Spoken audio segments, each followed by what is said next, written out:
The Norse is a cruel teacher, it either hardens you or buries you. My name is Roderick Blackmow. Once I was just another nameless footman in Robb Stark's army. A rookie, barely worth the steel or the food rations keeping me alive. They threw me into battle, and I learned fast, because the slow ones didn't last. Somehow I survived. Turns out if you don't die immediately, they start handing you better weapons. What a concept. No more shield wall, no more waiting to be crushed. I became a scout, light cavalry.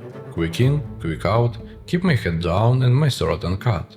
A fine arrangement, until you realize scouts die just as quickly, just with fewer witnesses. But being fast wasn't enough. They sent me to learn leadership, tactics, medicine, and how to command men. I studied until veterans, learning to read terrain, plan ambushes, and keep soldiers alive. Maybe I'd be more than just another disposable blade, maybe I'd actually make it past my first real war. Then everything changed. They cut off Lord Ned Stark's head, and the North rose in fury. The men I'd sworn to fight for, gone. The banners were raised, swords were sharpened, and war was inevitable.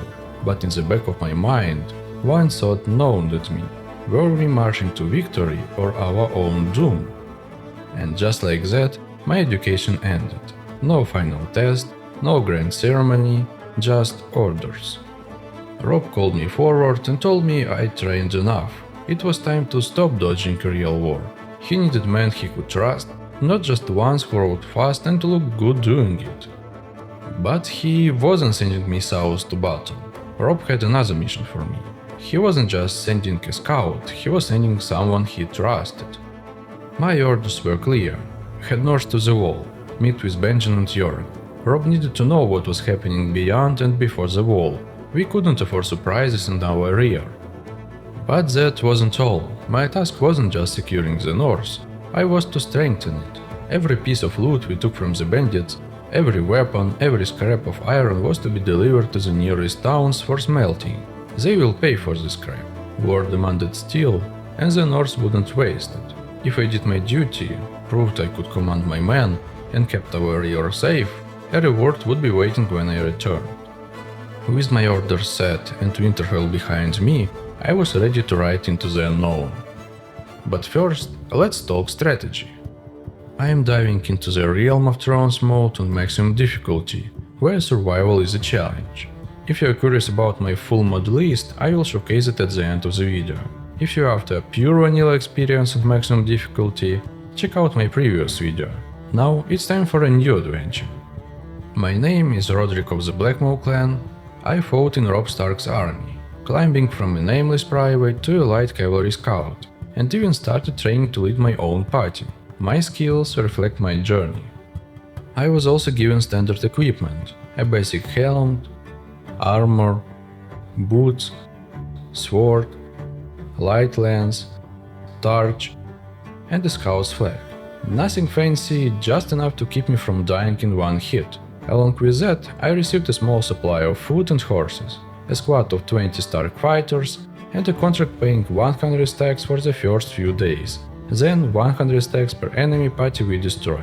Not exactly a fortune, but it will help keep my men fed. With my orders in hand and my men at my side, it's time to set off for Castle Black.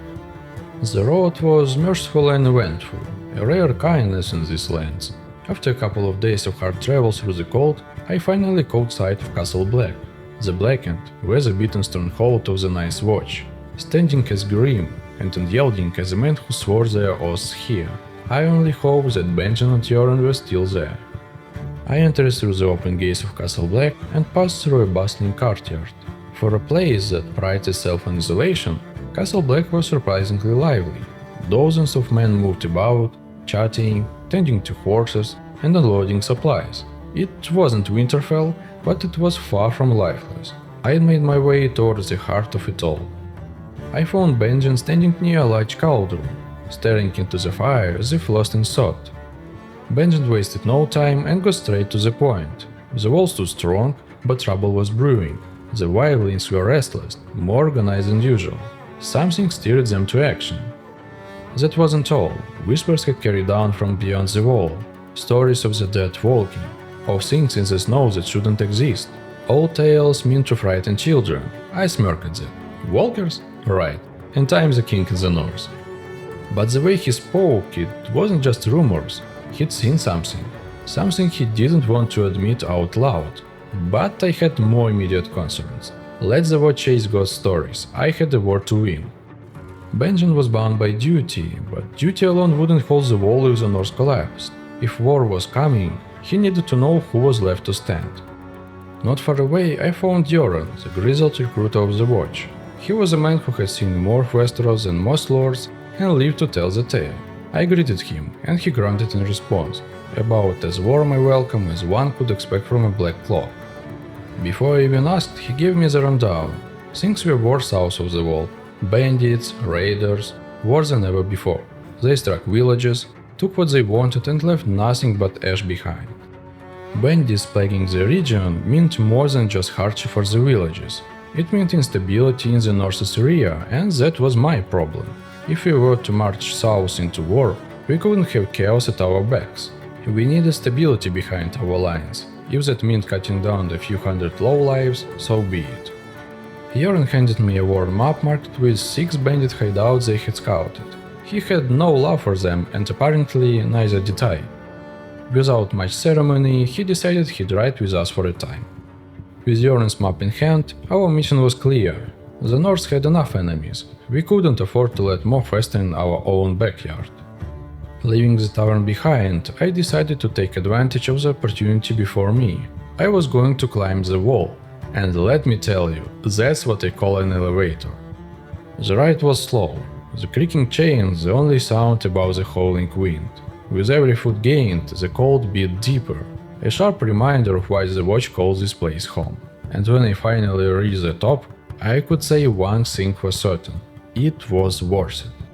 From up here, I could see the edge of the world, the forest stretching endlessly, the white horizon where the sky and snow met. But there was no time to admire the view. Bandits wouldn't wait for me to finish sightseeing. Before setting off, I took a moment to inspect Benjen and Yoren's skills and equipment. And as it turned out, they were not just good, they were damn good, especially Benjen. Benjen was a ranger through and through, deadly in both close and ranged combat, with strong scouting and tactical skills. He had the gear to match too: his cloak, armor, gloves, boots and sword, all standard Night's Watch issue, but well maintained and battle ready. Everything about him spoke of experience, survival and duty. Yoren, though not as specialized, was still capable enough in close combat, but his equipment had clearly seen better days. He wore a hood, tunic, gloves and boots that looked one inch away from falling apart, and carried a sword that had likely seen more rust than blood. If we got into fight, I'd prefer he stayed behind me, not in front. Once we returned to Robb, I'd make sure he received better gear. But an army isn't just about who swings the sharpest blade, it's about who survives long enough to swing it again, and Yoren knew where to find men who could do both. He explained what recruits I could find across the north, each with their own strengths and weaknesses. But Yoren wasn't just talking about the North army, he could help me recruit the same type of men he was seeking for the Watch. I had choices to make. I wasn't aiming to lead a horde of ill-trained conscripts, I wanted warriors who could survive, who could win, so I settled on 2 priorities. Northern noble youths would serve as infantry at first, but eventually they would be trained into elite heavy cavalry. Night's Watch ranger recruits would form the core of my archers, providing precision and deadly accuracy from afar. In time, if I gained Robb's favor, I would unlock the real prize, the Stark levy. I preferred 10 men who could stand their ground over 100 who would break at the first charge. For now, the goal was clear: fewer men, but the best trained soldiers in the north. With the map Yoren had given me, I planned my next move. The eastern hideout near Carhold was my first target. Before setting out, I took advantage of being close to the wall, recruiting about 20 Night's Watch archers to strengthen our ranks. It was a good investment, but an expensive one. By the time our numbers had grown, my purse had sinked, with only 500 stacks left and a daily upkeep of nearly 200 stacks. I needed more, and fast. Fortunately, luck was with us. We spotted a small party of bandits easy prey perhaps, but their gear could be worth something in Carhold. Without hesitation, we attacked. I took command of the infantry, placing Benjamin in charge of the archers. Yoren would fight alongside me, he still needed experience in a proper battle. The bandits were outnumbered 2 to 1, and our troops were better trained. Our archers opened the fight, raining arrows down upon them, while our infantry charged in like a hammer.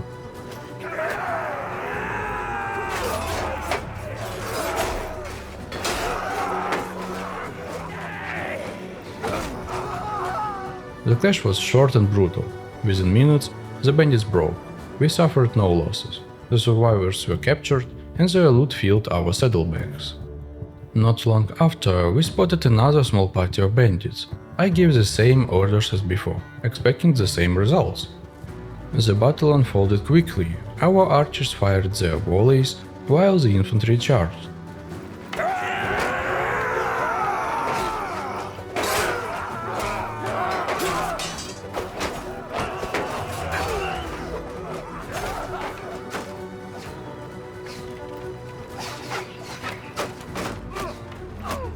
The fight ended swiftly, but as we survived the aftermath, we discovered one of our own among the fallen. Perhaps a stray arrow, perhaps sheer bad luck. But there was no time to grieve. War waits for no one. Carhold was our next stop. I handed over the prisoners and received 35 stacks in return. It wasn't much, but every bit helped. The real profit, however, came from selling the loot, 2500 stacks. That would easily keep the men fed and paid for some time. With our finances secured, I turned my attention to the real problem, the first bandit hideout. For the attack, I led a strike team, Benjamin, Yoren, 8 infantry and 8 archers. On paper, it was a solid plan. In execution, not so much. My inexperience as a commander quickly became apparent. Our approach was messy, our positioning poorly chosen. Then things took a turn for the worse. Benjamin and Yoren were both knocked out. I'd counted on Benjamin to hold strong, but fate has other ideas. By the time we reached the bandit leader, our archers had suffered heavily, some wounded, others dead. We had only half our original force left for the final confrontation. Fortunately, most of the enemy were archers, deadly from a distance, but helpless up close. The fight was brutal, but we pushed through their lines. By the end, the hideout was ours. But victory came at a heavy price. 5 of our men would never fight again. We took prisoners, gathered what loot we could, and prepared to move out. But there was one silver lining: experience. The survivors had grown stronger, adapted, and improved their skills. Most of the party was now ready for 3rd tier training. The rest would soon follow. Their wages would rise, but so would their fighting abilities and their chances to survive. Back in Carhold, we sold the loot for 1700 stacks. Not bad, and with our contract providing extra stacks each day, we had enough to keep us going. With one hideout cleared, it was time to move west. The next target lay near the Dreadfort. This time, I wouldn't make the same mistakes. I checked the numbers: 33 bandits, a large force, especially since we could only take 20 men, myself included. I chose carefully, selecting our best 3rd tier fighters and fewer archers. This time we'd be ready. Remembering my mistakes from last time, I changed tactics. We would hold a defensive position and let the enemy come to us. As the enemy approached, our archers unleashed arrows, seeing their numbers before they even reached our lines. When the enemy infantry finally arrived, our men stood firm. These 3rd tier soldiers were not rookies anymore. They fought with skill and discipline.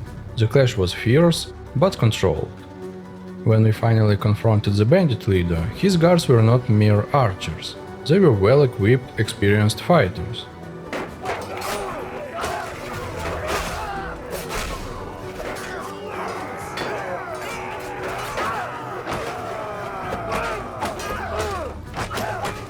The battle was intense, but we stood our ground, and one by one they fell. Incredibly, we suffered no casualties, a rare victory without losses. We took the surviving bandits prisoner, gathered up their gear, which was significantly better this time, and loaded it onto our horses. With the task complete, I decided we'd head to Winterfell to sell loot and turn in prisoners. But another hideout lay along the way, east of Winterfell. We might as well clear out more bandit scum while we are passing through. As we moved closer, I began to feel uneasy. The land around us was crawling with small bandit parties, individually weak but dangerous if they united against us. But I put the thought aside and pressed forward. We reached the hideout and attacked using our previous successful strategy. Benjen was in his element during this battle, cutting down 4 enemies on his own.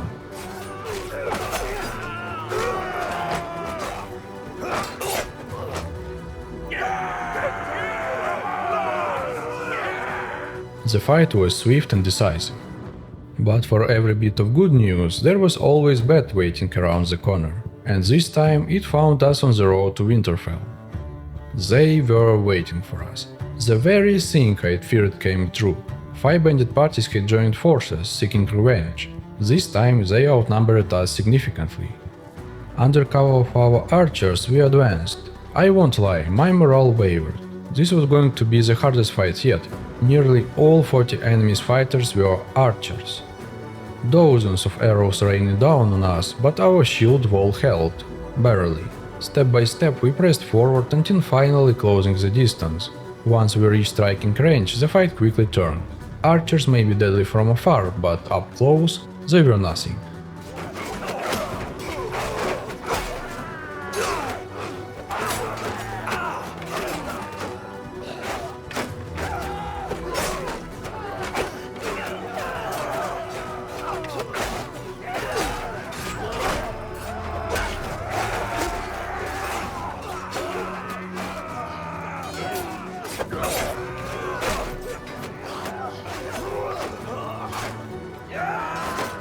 During the chaos, I spotted a squad of enemy archers positioned away from the main force. An opportunity.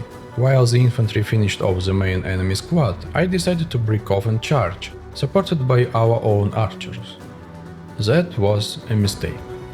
Somewhere between charging and swinging my blade, I overestimated myself. For a moment, I thought this was it. Thankfully, my men arrived just in time, otherwise I'd have been the one lying in the dirt. Victory was ours, but at a cost. 2 good men lost. Those who remained looked like walking hedgehogs, arrows lodged in shields, armor, cloaks, but they stood strong, and that's what mattered. The survivors were captured and the loot went straight into our saddlebags. Soon we'd be in Winterfell, richer than before. We reached Winterfell without further trouble. Prisoners brought in 750 stacks, and the loot sold for a staggering 10,000 stacks. Now that's what I call rising up. And what does that mean? It was time to replenish our ranks and reward those who earned it. First, I added fresh blood to our infantry, not their noble use, future heavy cavalry. Our archers were reinforced with additional Night's Watch Ranger recruits, and now our party consisted of 30 infantry and 20 archers, a force capable of holding its own. I promoted every man who'd earned enough experience to 4th tier. There was no sense paying high wages during recruitment, but now it was time. Once done, our force was stronger, more disciplined, and ready for the next hideout. This hideout lay deep in the mountains between Deepwood Moat and Winterfell. It was far from easy reach, and these bandits had gone a long way to avoid justice. On the way, I received a raven with important news. Robb had formed an army near Winterfell. That could only mean one thing. War was coming. If I wasn't there when the fighting began, I'd be left chasing shadows while real battles unfolded without me. This was my opportunity to prove myself, to take part in something bigger. Wherever Robb's army was headed, we needed to move fast. We reached the hideout without trouble. Inside we found 27 bandits, but calling them fighters would be generous. They were barely worth the effort. Stones? Really? I've seen desperate men fight with rusted swords and broken spears, but throwing stones? That was a new low. Our 4th tier troops made quick work of them. It felt more like a training exercise than a battle. Even their so-called leader barely put up a fight. At least he didn't throw stones. As always, survivors were taken prisoner and the loot was packed onto our horses. We traveled to Deepwood Moat to offload prisoners and sell our spoils. 45 stacks for the prisoners, not much at all. The loot though earned us 1400 stacks. That would do. With Deepwood Moat behind us, we moved towards the next hideout, located south of Winterfell. But something felt off. Bandits were not just lurking, they were running. At least 20 parties scattered around the area, moving with unusual urgency. And unlike before, these were not desperate parties. Their numbers had grown. We had to be careful not to fall into another ambush. Inside the hideout, however, was a different story. Only 13 bandits remained, scrambling to pack whatever scrap they could carry. The fight was barely worth mentioning, another quick cleanup. Usually, after clearing a hideout, bandits scatter, leaderless and broken, but this time they were all moving east, together, as if drawn by something. Being surrounded by that many outlaws should have been terrifying, but curiosity won out. I decided we would follow them. And where did they lead us? To another hideout. According to the map, it was the last in the region. Like before, it was poorly defended, barely worth our effort. But this time I saw an opportunity. Instead of bringing my best fighters, I took our newest recruits. They needed experience, and this was the safest battlefield they'd get. It went smoothly, they fought well, learned quickly, but not quickly enough. One of our men didn't make it. A hard lesson, but a necessary one. With the last hideout cleared, I was ready to head back to Winterfell. Task complete, job well done. But before we could even move away from the hideout, trouble appeared. A trade caravan was under attack, bandits swarming in from all sides. 10 enemy parties descended on the merchants like wolves. If we didn't intervene quickly, even more bandits might join in. We had the advantage, our forces were stronger and better trained, so I let myself relax a little. That was a big mistake. While the party engaged a squad of enemy infantry, I rode ahead to assess the battlefield, thinking I had time to issue new orders. One enemy archer had other ideas. Somehow I hadn't even noticed him. The next thing I knew, an arrow hit me at point blank range. I didn't die, just blacked out. Lucky me. Apparently, my men had been a little smarter than me today. Instead of charging uphill into enemy archers, they took cover behind the ridge, forcing the enemy to come closer. A simple tactic, but a brilliant one. The result was a decisive victory with only 2 losses. Improving their ranks didn't just give them better weapons, it gave them better brains too. Maybe I should start paying them more. The remaining bandit parties fled south, past our lands, straight towards the Twins. I could only wish House Frey good luck with that, it was their problem now. The north was finally secure, no more raiders in the villages or ambushes on the roads, no more distractions. Now Robb could march south without looking over his shoulder, and as for me, no more skirmishes with petty criminals. The real war was beginning and it was time for us to join it. Back in Winterfell, we offloaded the prisoners for 900 stacks, and sold all the loot for nearly 15,000 stacks. Not bad at all, it was enough to keep the men paid and well supplied. With so many stacks in hand, I decided to make a small investment. 4 northern palfreys. Not a huge number, but they were not cheap. And right now we didn't need speed to chase enemies, we needed speed for peace of mind. Until now we had been fighting static targets, hideouts, ambushes, bandits with nowhere to run, and I had a feeling that in the near future we wouldn't be chasing anyone. Next, I upgraded every soldier who was ready for 4th tier. My hands itched to push them further to 5th tier, but there was a problem. Cavalry needed war horses, and war horses were damn expensive. Each horse cost 1 or 2,000 stacks. Even without horses, a high tier army bleeds stacks. We had the funds now, but maintaining them was another story. Until we had some steady income, something to offset the costs or a significant reason, we'd hold off on 5th tier upgrades. No sense galloping into bankruptcy. With that settled, I set out to replenish the ranks. The same types of men as before, but now 40 infantry and 20 archers. A balanced party ready for war. Finally, we needed to find Robb. I hoped he hadn't gone far, and fortunately Benjen had an idea where to look. He had noticed Robb's movement while we were near Winterfell. His army had passed through recently, heading towards the village of Tumbledown. That wasn't far, it was worth checking. We reached Tumbledown without trouble, but Robb was nowhere to be found. While asking around, I noticed someone who stood apart. He seemed out of place among the villagers. His name was Gendry, a smith's apprentice from King's Landing. But not just any smith, he had trained under Top Homod, one of the finest blacksmiths in Westeros. If the stories were true, he had forged weapons for the lords and knights of the capital. But that life was behind him. When the war reached the capital, he fled north seeking a fresh start. Now he was looking for work, something better than waiting in a village for the world to pass him by. A skilled blacksmith who also knew about trade, that was a man worth having, so I made him an offer. He didn't hesitate. Gendry joined our ranks. Before leaving, Gendry mentioned something useful. Robb was still gathering his army, waiting for more lords to arrive. He had passed through Tumbledown recently, meaning we had just missed him. But he was close. It was time to find him. Leaving the village, I didn't have to search long. Robb wasn't far, just a single party, not the full army I had expected. I had imagined banners, war horns, an army ready to shake the land. Instead, I found the young wolf waiting patiently, still gathering his lords. I greeted him and reported our success.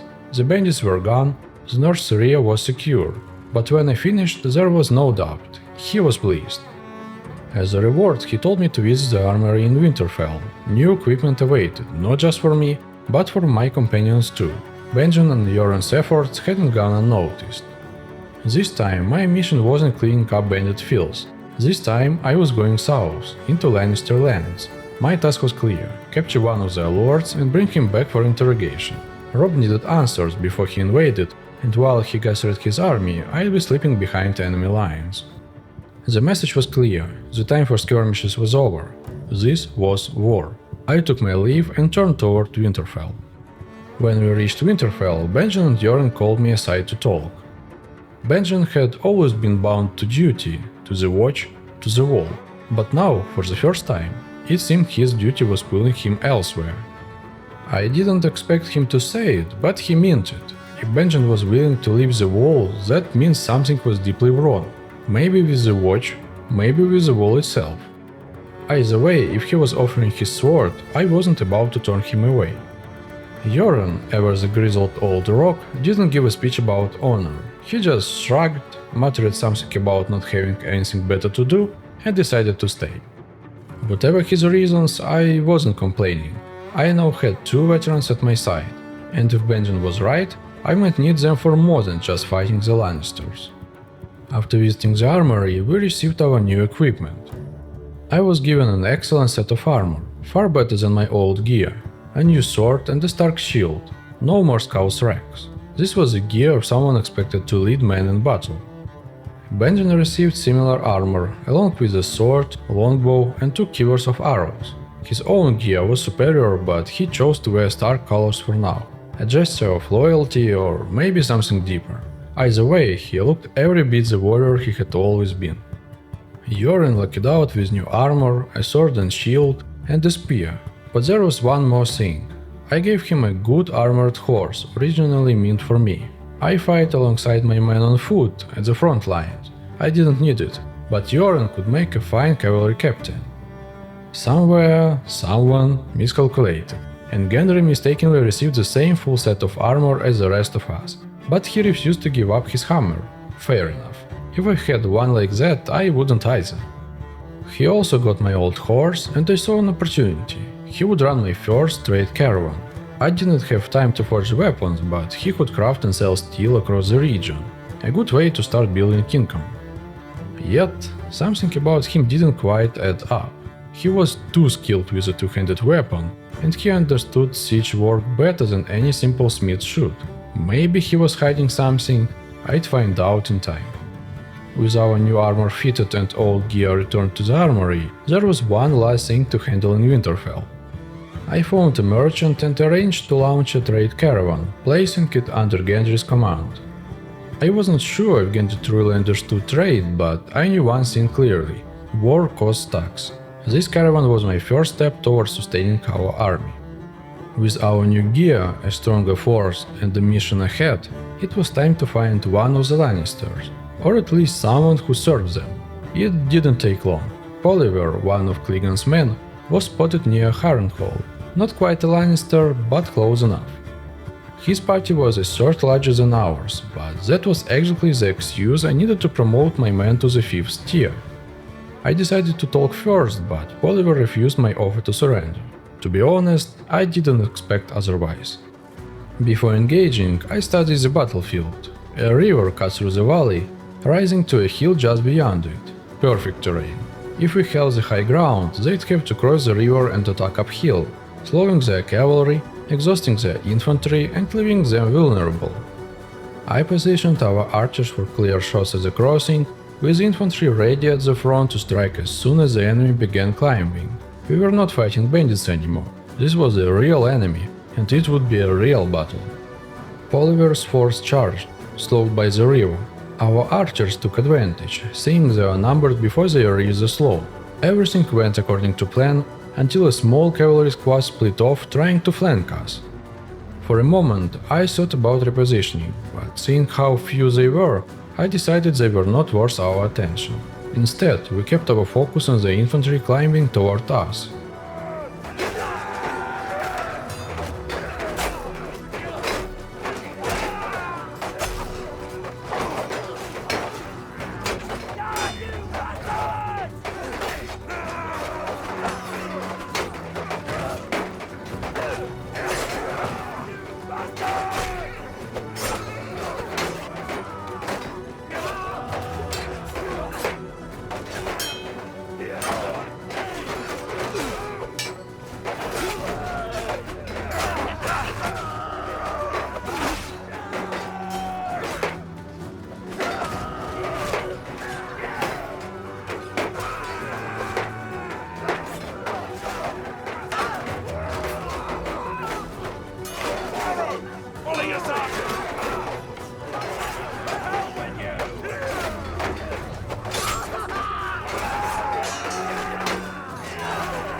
We won, suffering only 8 losses, a fair price for taking down a stronger enemy.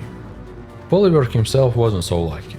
He was now our prisoner, along with his surviving men. I had plans for him. He wasn't dying here, not yet. We gathered the loot, quite valuable, and secured our captives. Mission accomplished.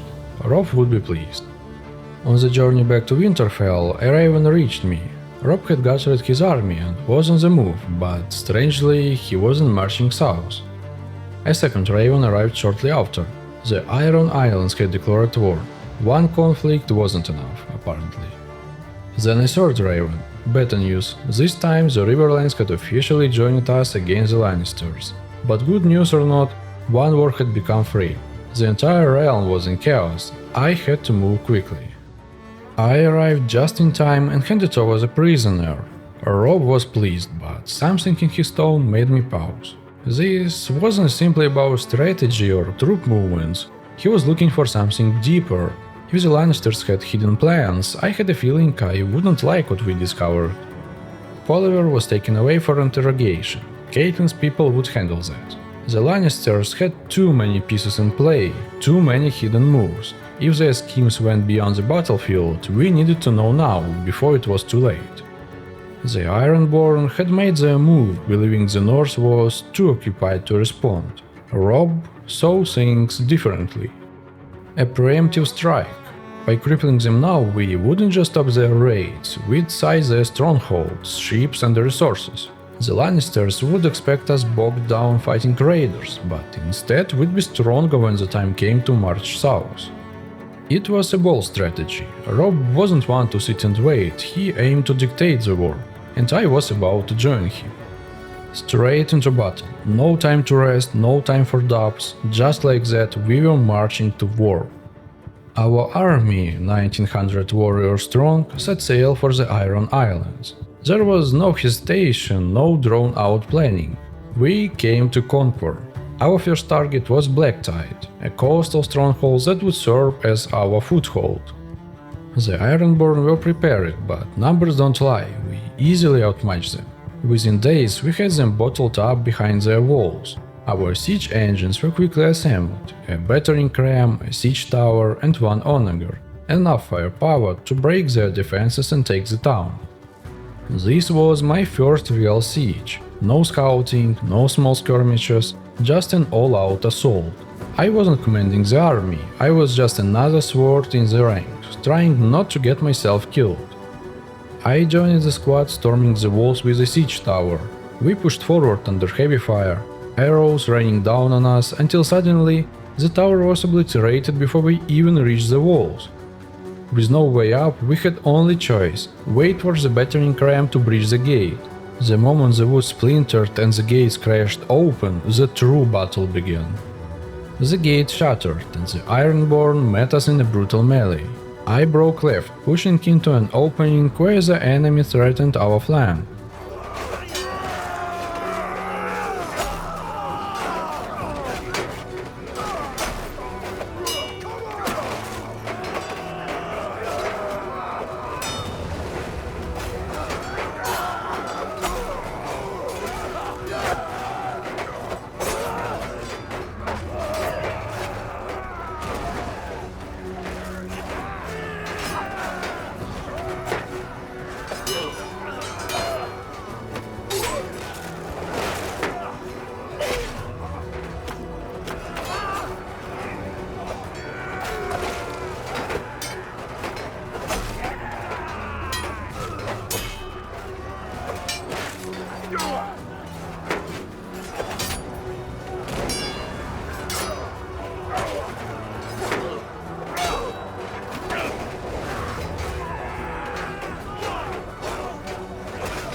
One by one I cut them down. If they broke through here, they'd tear into our ranks, but I wasn't about to let that happen. Our forces surged forward, the tide was turning. Each step forced the Ironborn deeper into the town, closer to defeat. Minutes passed, and finally the enemy was running. Blacktide was ours. With Blacktide secured, our first goal was complete. The Ironborn had lost their stronghold. Now we had a foothold, a staging ground to strike deeper into their territory. But before I could even catch my breath, a summons arrived. Robb wanted to see me in the throne room. Something told me this wasn't just a victory speech. Robb was in a good mood, and for good reason. The siege had been a success. The North had its foothold in the Iron Islands, and I had helped my own in the battle. He acknowledged my efforts, my men had fought well, my leadership had made a difference, and I had proven myself. Then came the real surprise. He was making me his vassal. Just like that, my days as a simple soldier were over. I was no longer just a commander under his banner, I was one of his lords. And with that came new privileges. I was now permitted to recruit Stark levy from Winterfell itself, a sign of trust, a sign of expectation. There was just one problem. He couldn't give me land, not yet. But if I could take something, if I could claim and hold a castle here on the Iron Islands, it would be mine. That was a deal. Fair enough. But land wasn't my only concern. Robb had another task, one that would shape the outcome of this war. The Greyjoy brothers. 3 names, 3 targets. Balon Greyjoy, King of the Iron Islands, leader of the rebellion. If he falls, the Iron Islands would crumble. Victorian Greyjoy, Lord Captain of the Iron Fleet, the man holding their navy together. And Aeron Greyjoy, the rogue, the pirate, the wild card. Leave him alive and he will return stronger. Robb's orders were clear: find them, capture them if possible. But Robb knew the Greyjoys. He knew they wouldn't surrender, and if they didn't, well, there was only one way this ended. As for the rest of the Greyjoys, I was free to leave them be, unless they resisted. If they did, Robb trusted me to make that call. He would wait for my report after the islands were taken. Until then, I had my orders, I had my mission.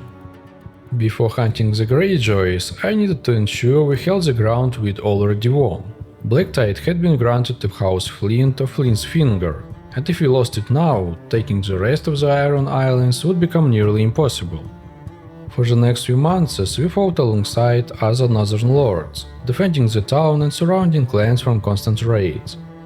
In the process, we earned a small fortune selling trophies, but more importantly, I sharpened my leadership skills, something I'd soon need. More than once, we even saved Robb himself from the battles that nearly turned against him. With every skirmish, we fought alongside more lords, met new commanders, and my name spread farther throughout the north. But the Ironborn were unlike the bandits or levies we'd faced before. Their armor was thick, their shields solid, and their warriors fought like men with nothing to lose. My men, hardened as they were, struggled to break through their defenses. Battle after battle, our party thinned out. Too many dead, too many wounded. I had no choice. I had to return north and replenish our ranks before even thinking about taking on the Greyjoys. While traveling across the north, gathering fresh recruits, a raven phoned me with grim news. The Lord Commander of the Night's Watch had been killed at Craster's Keep. It was a sharp reminder. While we fought wars in the south, something was stirring beyond the wall. Benjen's word stayed with me. He had seen things he didn't speak of often. Whatever was out there, whatever was coming, it wasn't my fight, not yet. The wall had its own guardians. I had an invasion to win. But war waits for no one. I had soldiers to gather, horses to buy, and the force to rebuild. The cost was steep but necessary. Once my troops gained enough experience, we'd have 40 infantry, 30 archers, and 20 cavalry. A force strong enough to carve through Ironborn shields and whatever else stood in our way. We turned toward Robb's army. The Greyjoys had struck hard while we were away, seizing Flint's Finger, but Robb wasn't about to let them keep it. He was gathering his forces for a counterattack, and we were not about to sit this one out. It was time to pick up the pace. Meeting with Robb, he didn't waste words. Flint's Finger had to be reclaimed. But there was more.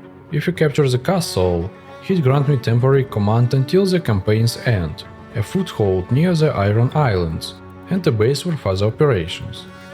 House Flint of Flint's Finger would strike from Black Tide, while we used the castle as a staging ground for our forces. A sound strategy, and with that, we marched for the siege. The siege didn't last long. The defenders numbered barely 1800, and once the battering ram was ready, we launched the assault. As the gates splintered open, chaos erupted in the courtyard. I pushed through the crush of bodies, circling around to flank the defenders.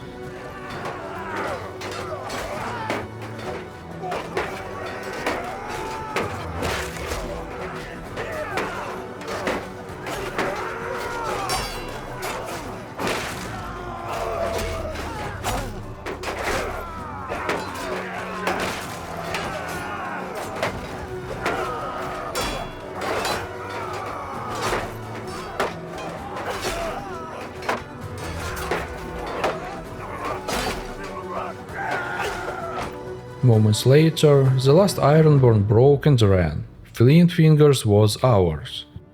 As Robb promised, the castle was now under my command. The real question was how to use it effectively without losing it. The first thing I did was disband the entire garrison. I couldn't trust them. The last thing I needed was Ironborn sympathizers holding the walls when we were not around. I set up recruitment to hire only northern noble youths for the garrison. Every recruit would be trained to tier 3, with a maximum of 100 fighters, enough to hold the castle until reinforcements arrived, and provide a steady stream of trained warriors for our ranks. The only real concern was keeping up with the costs. With that settled, we rejoined Robb's army. I needed to gain more influence, the key to summoning my own army.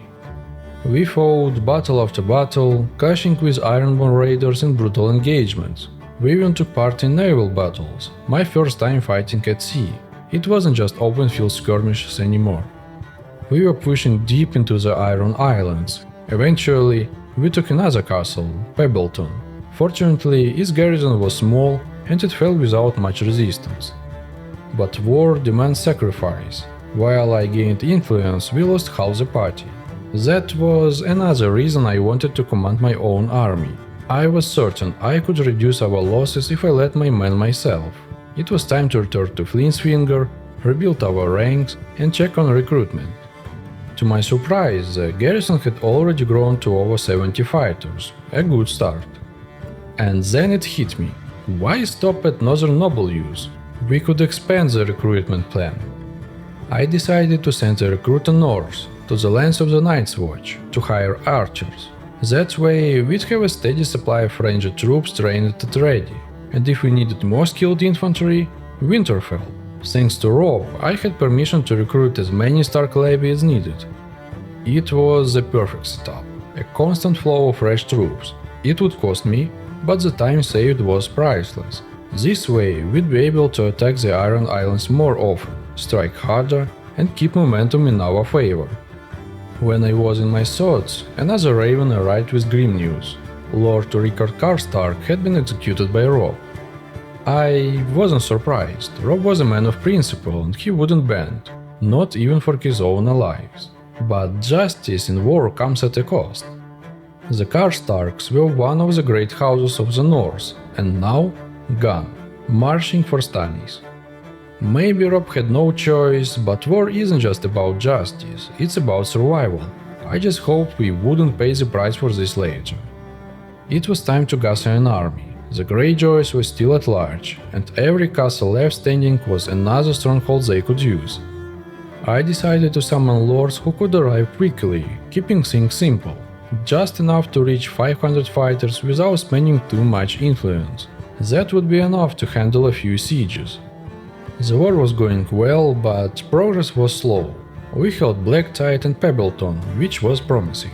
Wyman Manderley was besieging Oldwick, while Robb was pushing east. That left the western flank open and an opportunity for us. I turned my attention to Lonely Light, a castle far from the front lines and likely lightly defended. If we could take it, it would serve as bait, a tempting target for the Iron Lords to waste their strength retaking. A perfect distraction. We set out at once. When we arrived, we found 300 defenders inside. Not many against a proper army. We had the numbers. I began the siege immediately. As expected, it was a slow process. I really needed to improve my engineering skills if I wanted to speed things up in the future. Our siege plan was simple and proven. First, build towers under ram.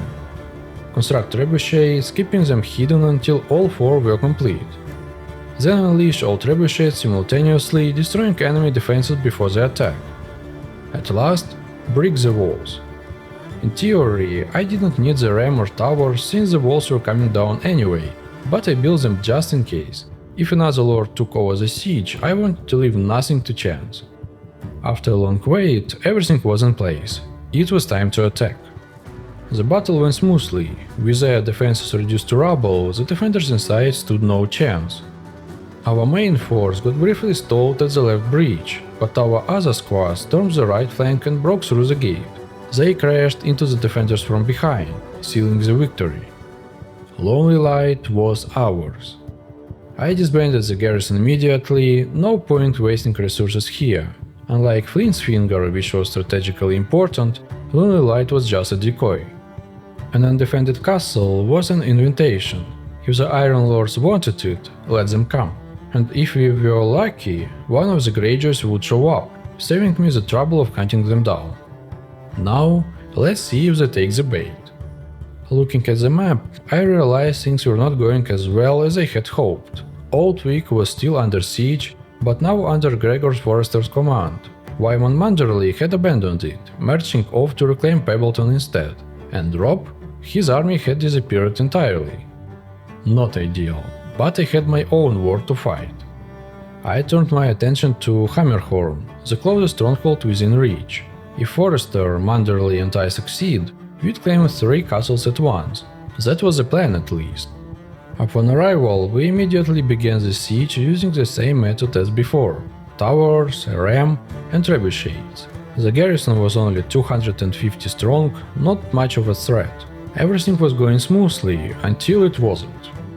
Just as we were finishing the third siege tower, something happened that I hate more than anything. Another lord arrived and took command of the siege. Holland Reed's army rolled in, larger than mine, and he took over. Maybe he outranked me, maybe he just had more men. Either way, it didn't matter, because what happened next was a disaster.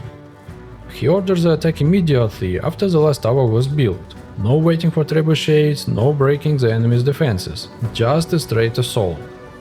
And that meant we were marching straight into hell. I was with the left tower squad. I had no choice but to move with them and pray we didn't get torn apart before we even reached the walls. Then came the worst part: onagers. The enemy siege engines roared, hurling massive stones down on us. Men were crushed, siege towers cracked and splintered. Before we even got close, our tower was destroyed. I don't know how I survived. Maybe luck, maybe instinct, but over a third of our forces didn't. The only thing that saved the battle from complete disaster was the ram. When the gates finally fell, we rushed through, cutting down the defenders. A brutal fight, but in the end, we won. After the battle, Holland Reed had the nerve to send me for my help. Help? I wanted to kill him. How many men died because of his impatience? Because he couldn't wait. And then, the final blow. Neither Old Wick nor Pebbleton had been captured. Our grand plan to take 3 castles at once had failed. Then came the worst news of all. Lonely Light was under siege. Yeah, I needed reinforcements. Fast. Upon arrival, we found ourselves facing a massive enemy force, almost 500 fighters.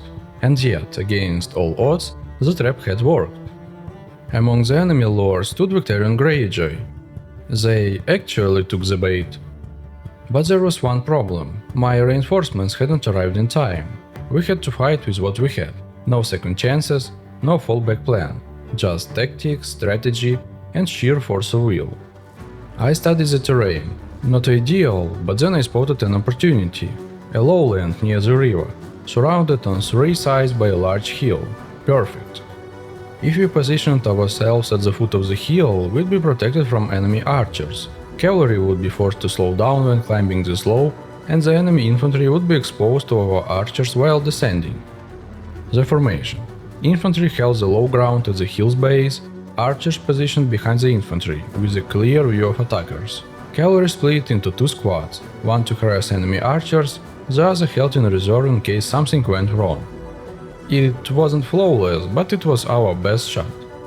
The moment the fight started, chaos broke loose. One of the enemy cavalry squads charged straight for ours, forcing me to adjust the plan on the fly. I sent both of my cavalry squads to intercept the enemy right flank infantry and take down their archers. Then came the real challenge. The main enemy force crested the hill. They marched straight into a storm of arrows. Volley after volley cut down their ranks before they even reached us. And when they did, our infantry stood firm, holding the line as our archers continued to rain death from behind.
It was brutal, it was bloody, but in the end we broke them.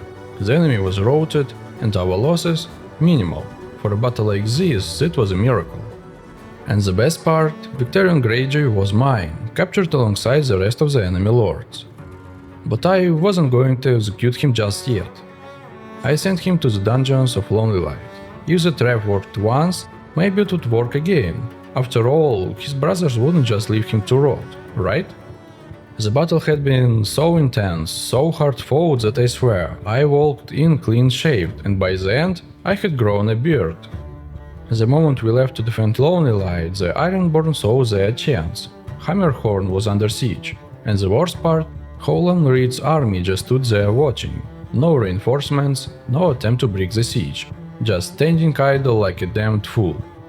But I wasn't about to let Hammerhorn fall, not after the blood we spilled to take it. We marched to its defense, hoping reinforcements would meet us along the way. Before we arrived, another raven found me. This time the news was different. Stannis turning to magic? Whatever he was doing, it reeked of desperation. But that was a problem for another time. Right now I had my own war to win. Upon arrival, we found something far better than reinforcements. Balon Greyjoy, in the flesh. And he wasn't alone, his brother Aeron Greyjoy was with him.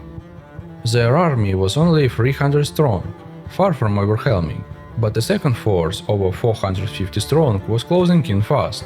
If we didn't act quickly, we'd be fighting boss. And where were my reinforcements? Nowhere. Not a single banner on the horizon. And Howland Reed? Oh, he was busy besieging Pebbleton. Fine, I'd do it myself. This wasn't just about winning a battle, this was the war. If you took them down here, the Ironborn would lose their strongest leaders. No Balon, no Aeron, no Iron Fleet. The Iron Islands wouldn't vanish, but without their most dangerous commanders, their power would never be the same. The battle began. We had numbers, but I wasn't about to let that make me reckless. There was another army nearby, larger than this one. If we took too many losses, we wouldn't survive the next fight. I studied the landscape and saw our best option, a hilltop. I placed infantry at the peak and stationed archers behind them, giving them the perfect vantage point to rain arrows on the enemy. Our cavalry was split into two squads, one positioned on the left flank, the other on the right. Standard tactics, but effective. Now we just had to wait. The Ironborn cavalry charged first. They smashed into our infantry line, but we held firm. I ordered our cavalry to counterattack while our archers tore through their ranks. It didn't take long.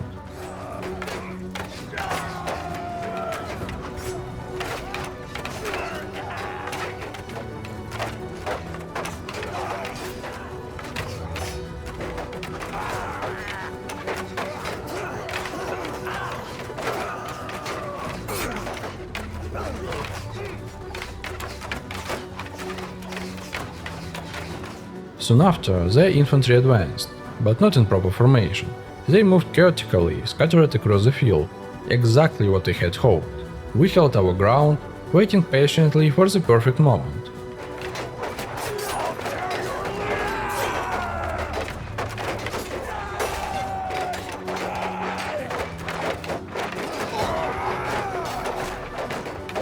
With our cavalry turning into position, I spotted the next target, their archers. I gave the order for the right cavalry squad to flank their position.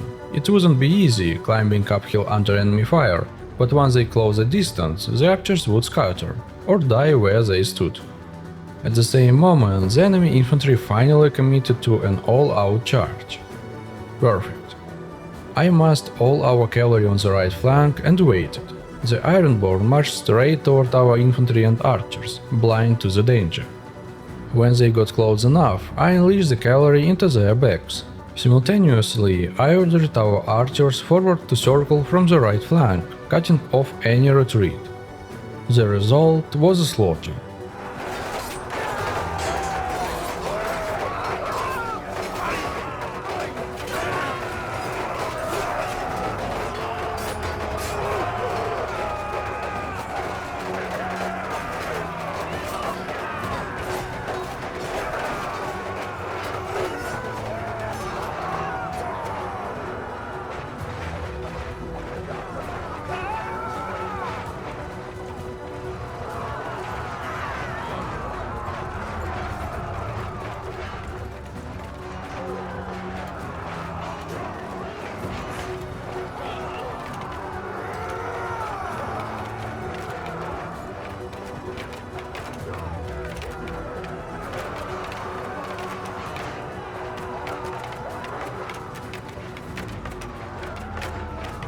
The enemy broke, and the field belonged to us.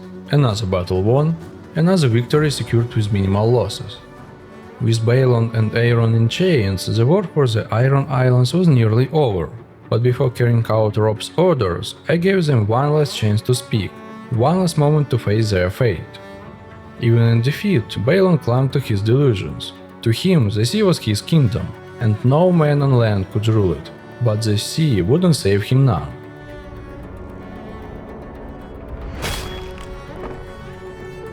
Aeron, on the other hand, was different. No fear, no regret, just amusement. As if he knew something I didn't, but his laughter would die with him.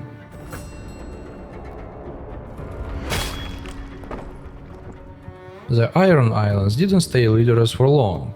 Soon after the executions, House Botley seized control, placing Severin Botley at its head. So much for ending the Iron Door's threat, I had just traded one enemy for another. Well, it didn't matter. They were next.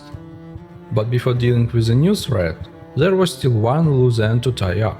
Victorian Greyjoy was still rotting in Lonely Light's dungeon, but not for long. I'd handle him personally. There was no time to celebrate. While carried out Robb's justice, the second enemy army received reinforcements, unlike mine. They now had over 600 fighters, marching straight toward us. If I didn't stop them here, everything we had fought for could still be undone. With no other option, we chose to defend Hammerhorn. If they wanted the castle, they'd have to take it from us on the walls. I immediately ordered the construction of onagers, hoping they'd be ready in time.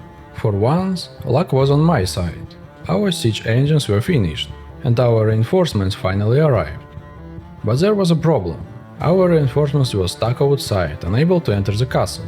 All I could hope for was that they strike the enemy from behind while we defended from within. The enemy's plan? One battering ram and a single siege tower. Fools. Our onagers tore through them, obliterating their formations before they even got halfway.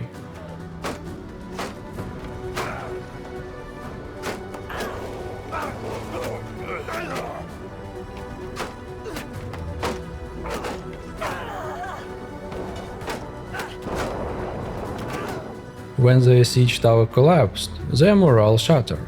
The survivors broke and fled. Apparently, the survivors ran straight for Lonely Light. Trying to save Victorian? Maybe, maybe not. Either way, I still had time. Taking stock of the war, things were finally shifting in our favor. Howland Reed had captured Pebbleton, Robb had returned with his army. But with the final battles ahead, I needed to rebuild quickly, and Flint's Finger was the best place to do it. Upon arrival, I found 165 fighters waiting in the garrison. Perfect. I took 50 of them and formed a security party to protect the villages and roads from bandits. The rest joined my army, reinforcing my forces and those of my commanders. Now we are ready. It was time to return to Lonely Light. I expected a battle, maybe even a siege, but when we arrived, the enemy army was nowhere to be seen. That meant it was time to finish this. I dragged Victorian from his dungeon and gave him one last chance to speak. He faced death like a true Ironborn, defiant and unshaken. He spoke of the drowned god, the sea's vengeance, but Faith wouldn't save him now. I executed him, just as I had his brothers before him.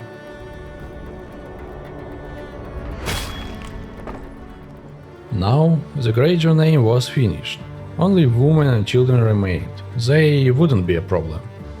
But Robb's mission wasn't finished, not yet. There were still castles and towns left to capture. If we truly wanted this war won, we needed every last one. I had to find Robb, report our success, and prepare for the final campaign. As it turned out, he was already besieging Old Wick. We marched to join him. When we arrived, we wasted no time joining Robb's army. Old Wick's defenders barely numbered 100. The outcome was never in doubt. The castle fell swiftly, another Ironborn stronghold taken, another step closer to victory. I found Robb after the battle, and for the first time in a while he seemed satisfied. He praised our success, acknowledging the 3 Greyjoy deaths as a blow that few could have delivered. Their fleets were scattered, their warriors leaderless. Our victories had shattered Ironborn leadership. But Robb's voice soon grew heavy. Something else weighed on him. He mentioned Polyver, how he was finally talking. But what he revealed troubled Robb deeply. He wouldn't say more, only promising that once the war was over, we'd speak again. Something was wrong, I could feel it. But for now, there was only one thing left to do. End this war once and for all. While I was selling loot from our recent battles, another raven arrived, bringing grim news. Stannis had made his move, or rather, his Wrath Priestess had. A shadow bearing his likeness had killed Renly Baratheon right in his own camp. In an instant, Renly's claim vanished. His bannermen bent the knee, and Storm's End belonged to Stannis now.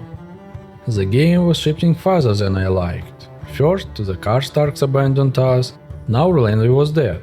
And Stannis, he wielded power, unnatural power. If these rumors were true, then we were not dealing with just war anymore. It was something darker. Men who wield that kind of power rarely stop at just one enemy. But that wasn't the only troubling news. The rich had declared war against us, stretching our enemies even further. Thankfully, they were busy fighting half the realm, too distracted to focus solely on us. Still, not all was grim.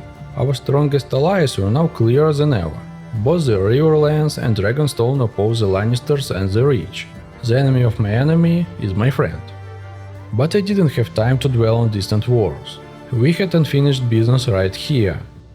It was time to bring Orkwood to its knees. We arrived at Orkwood and immediately set up the siege. The garrison numbered only 250, barely a threat. But before we could fully prepare, an enemy army appeared on the horizon. Leading them was Laura Greyjoy, Aeron's daughter. And she wasn't alone. Beside her stood Asha Greyjoy, Balon's daughter, alongside warriors from every Ironborn clan whose lands we'd taken. It was a revenge campaign. Laura spoke of drowning us wolves in the sea. Her father's delusion lived on. The Greyjoys still believed the sea protected them, made them untouchable. They were not here to negotiate. I had no intention of waiting for them to rally even more troops. 2 additional enemy parties were already joining their ranks, swelling their forces beyond 640 fighters. If I waited any longer, we'd be the ones under siege. I decided to strike first. I studied the landscape carefully and found exactly what I needed – a hill. They'd been treating us well, so why change now? We formed up with infantry in front, archers positioned behind, and cavalry split evenly on each flank. A solid, tested formation. But this time, the enemy was different. These were not scattered Ironborn raiders. They moved in formation, striking with precision. Hate drove them, but they fought with discipline. They were here for revenge. I quickly adjusted. Their flanks pressed harder than expected, so I ordered our cavalry to counter them. At the same time, our archers concentrated their volleys on the enemy's strongest infantry. When their main force clashed with ours, I didn't simply pull my archers back. I sent them around the right flank, putting arrows straight in the enemy's rear.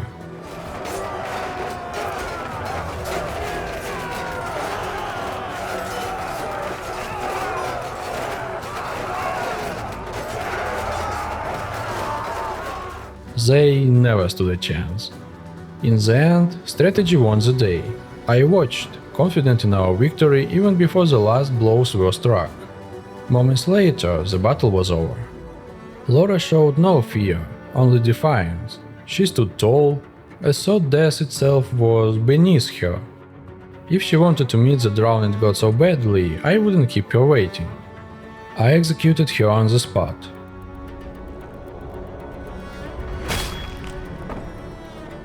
Asha warned me that the Ironborn wouldn't forget. She claimed the sea would take its revenge, that we would drown in our own war soon enough. Maybe she believed it. Maybe she was just holding on to pride in her final moments, but it made no difference. The daughter of Balon Greyjoy joined her father.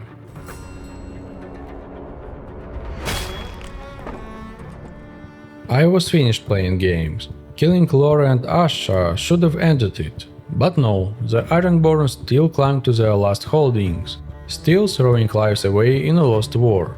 If they wanted to fight to the last, fine, we'd bring the fight to them. Leaving Orkwood behind, we turned our attention to the real prize, Lord Sport and Pike, the final bastions of Botley and Greyjoy rule. If we took those, perhaps the remaining lords would finally surrender. I marched for Lord Sport first, but as soon as I checked the garrison, I knew we'd need reinforcements. This wasn't some backwater castle, this was a town, a real stronghold packed with 650 defenders. We began the siege immediately, hoping our allies would reach us before the enemy did. Honestly, it was nerve-wracking. Ironborn parties circled us like vultures. If they grouped up, we'd be finished. But luck was on our side. Reinforcements arrived first. Once we had the numbers, none of the Ironborn dared attack. With the siege engines ready, we followed our usual strategy. Trebuchets hidden until all four were built, then unleashed all at once. Walls crumbled, defensive weapons were shattered, and the Lord Sport lay exposed. It was time to strike. The defenders fought like hell. We stormed through the breaches in the walls, and it was brutal. Our left squad nearly buckled under heavy resistance, locked in a bloody deadlock. But on the right, our forces managed to break through, and once they did, they changed everything. Sweeping around the defenders, they cut into enemy's flank, hitting them from behind. With that, the battle turned.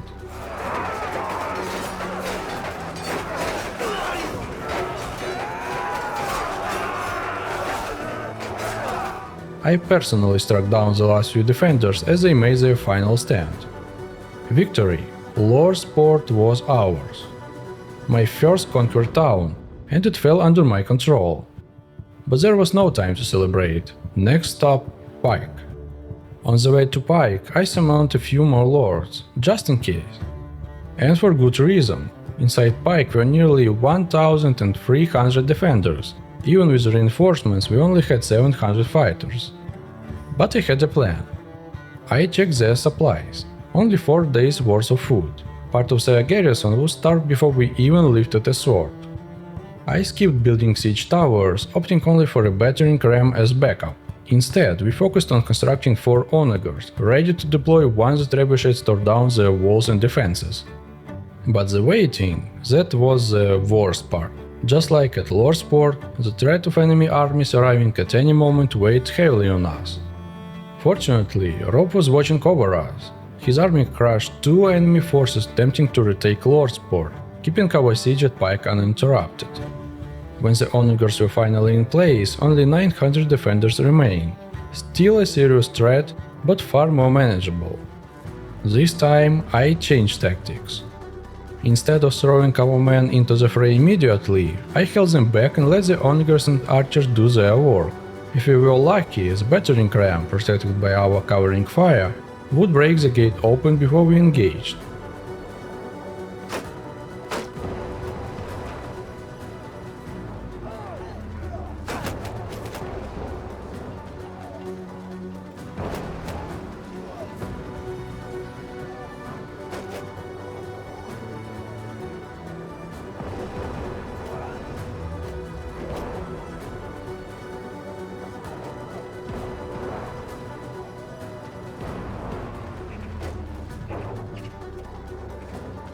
It took time, but it was worth it. By the time I finally gave the order to charge, nearly half the defenders were dead or wounded. The rest never stood a chance.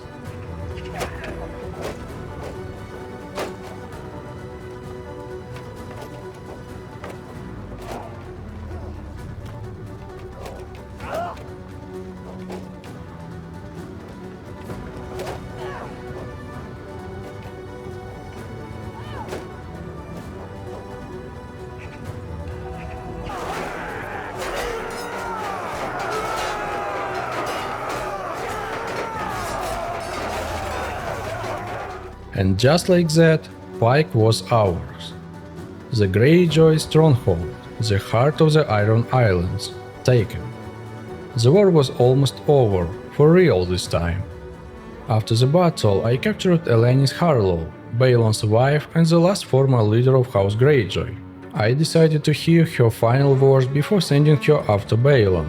She spat defiance until the end, promising revenge from the sea, claiming the Ironborn would rise again. I'd heard enough threats, enough defiance from the Greyjoys, but there was nothing left for them to rise with. No fleets, no warriors, just ghosts of a dead rebellion. The drowned god wouldn't save them now. And with that, I carried out justice. One final execution.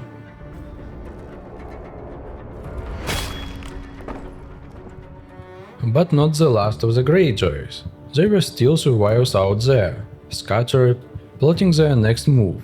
They'd lost their lands, their armies, their power, but hatred never dies so easily. Looking at the map, I saw something clearly for the first time. Victory. Almost all the Iron Islands were under our control. Salt Cliff was already under siege, and only one stronghold remained, 10 towers. If we took it, the war would be over. I moved immediately to besiege it. The Ironborn were exhausted, their garrison weak. They had no fight left, but just before the attack, Griff Whitehill's army arrived. Technically, he took command, but I had already built the siege engines, already prepared the attack. Together, we took the town without any trouble. It was a solemn moment. The Iron Islands were destroyed, their strongholds taken, their leaders dead, their armies scattered. The surviving clans fled. They still call themselves enemies of the North, still declared war against us, but in truth, they had no power left. And so, the war was won. For the first time in what felt like years, I could disband my army.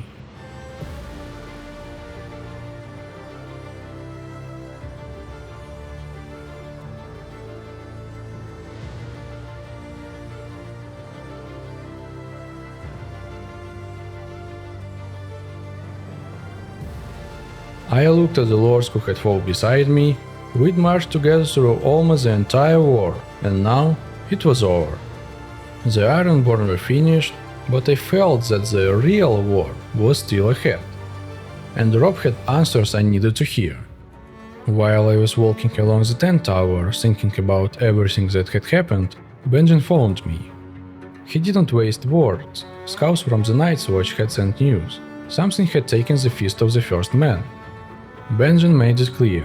It wasn't wildlings, it wasn't men. Whatever it was, it left no tracks. It sounded like the old stories, the kind we were never meant to believe. And they didn't like it. There is always something strange brewing beyond the wall, and it never ends well. But that was a problem for another day. Right now, I needed to return to Robb. On the road back to Winterfell, I made a stop at Flint's Finger to replenish our ranks. To my surprise, the garrison had grown larger than I expected. I couldn't take everyone, but I pulled enough to form a solid core. Once I recruited more Stark levy in Winterfell, we'd have around 50 infantry, 50 archers and 50 cavalry. A serious fighting force. At Winterfell, I completed the preparations, I gathered the remaining Stark levies and bought war horses for the cavalry. I stocked up on provisions, sold off the last of our trophies, and somewhere along the way, picked up 2 horses worth nearly 85,000 stacks each. Unbelievable, I wasn't ready to part with them just yet. By the end of it, my fortune had climbed to 250,000 stacks. 33 Northern Warlords, long due for promotion, now mounted and ready. Not bad at all. With everything in place, I made my way to the Lord's Hall. It was time to speak with Robb. Robb was definitely glad to see me. He welcomed me back like an old comrade, not just another soldier. He noted everything, my victories, my loyalty, the men I trained and led, said he was proud of how far I'd come. I was glad to hear it. After everything we'd been through, those words meant a lot. Then he told me to visit the armory. He had arranged a reward for me and my companions. With the Iron Islands campaign over, the fiefs had already been divided, but Robb made it clear, I wasn't forgotten. I would command 10 towers, along with Lords Port and Pike, the new front line against the Lannisters. Black Tide and Old Vic would stay under House Flint's command, forming the second line of defense. The rest of the captured castles would be split among Robb's most loyal bannermen. Complicated? Sure, but effective. Then Robb gave me one last order: rest. Stay in Winterfell for a day or two. His best trainers would sharpen my party skills, because what came next, I'd be on my own. He said Catelyn would tell me more. Her people were finishing up the interrogation of Polyver, and once they were done, I'd need to find her. Probably somewhere near the front lines against the Lannisters, unless she returned to Winterfell by then. Thoughtful, I left the hall in silence. I made my way to the armory, and Robb hadn't been exaggerating, the reward was real. For myself, a full set of new heavy armor, helmet, pauldrons, chestplate, gloves and boots, everything reinforced, battle-ready, and fit for a lord on the front lines. I also received a new sword, well-forged, balanced, and razor-sharp. From the banners taken in battle, I claimed the Iron Banner. It would bolster my squad's strength in the field. Benjen was issued a full set of heavy armor too, sturdy and dark, perfect for a Stark sworn to war. He received a new sword as well, and I gave him the Bowman's Banner, something to give our archers just a bit more bite under his command. Yoren got his own set of heavy armor, but more than that, a new set of horse armor and one of the finest war horses we'd ever come across. One of the two I'd recovered from battle. He looked like a proper cavalry captain now. He also received a new sword, a deadly polearm, and a spear-bracing banner, ideal for cutting down enemy cavalry. It felt good, equipping my companions not just with what they needed, but with what they deserved. A few days later, once my men had finished their training in Winterfell, I rode west to my new lands. I needed to make sure they were ready, fortified, defended, and self-sustaining. The first thing I did was clear out the old garrisons. The Iron Islands were too far from home to rely on fresher crews from the north. We needed troops born here, hardened by salt and stone, locals.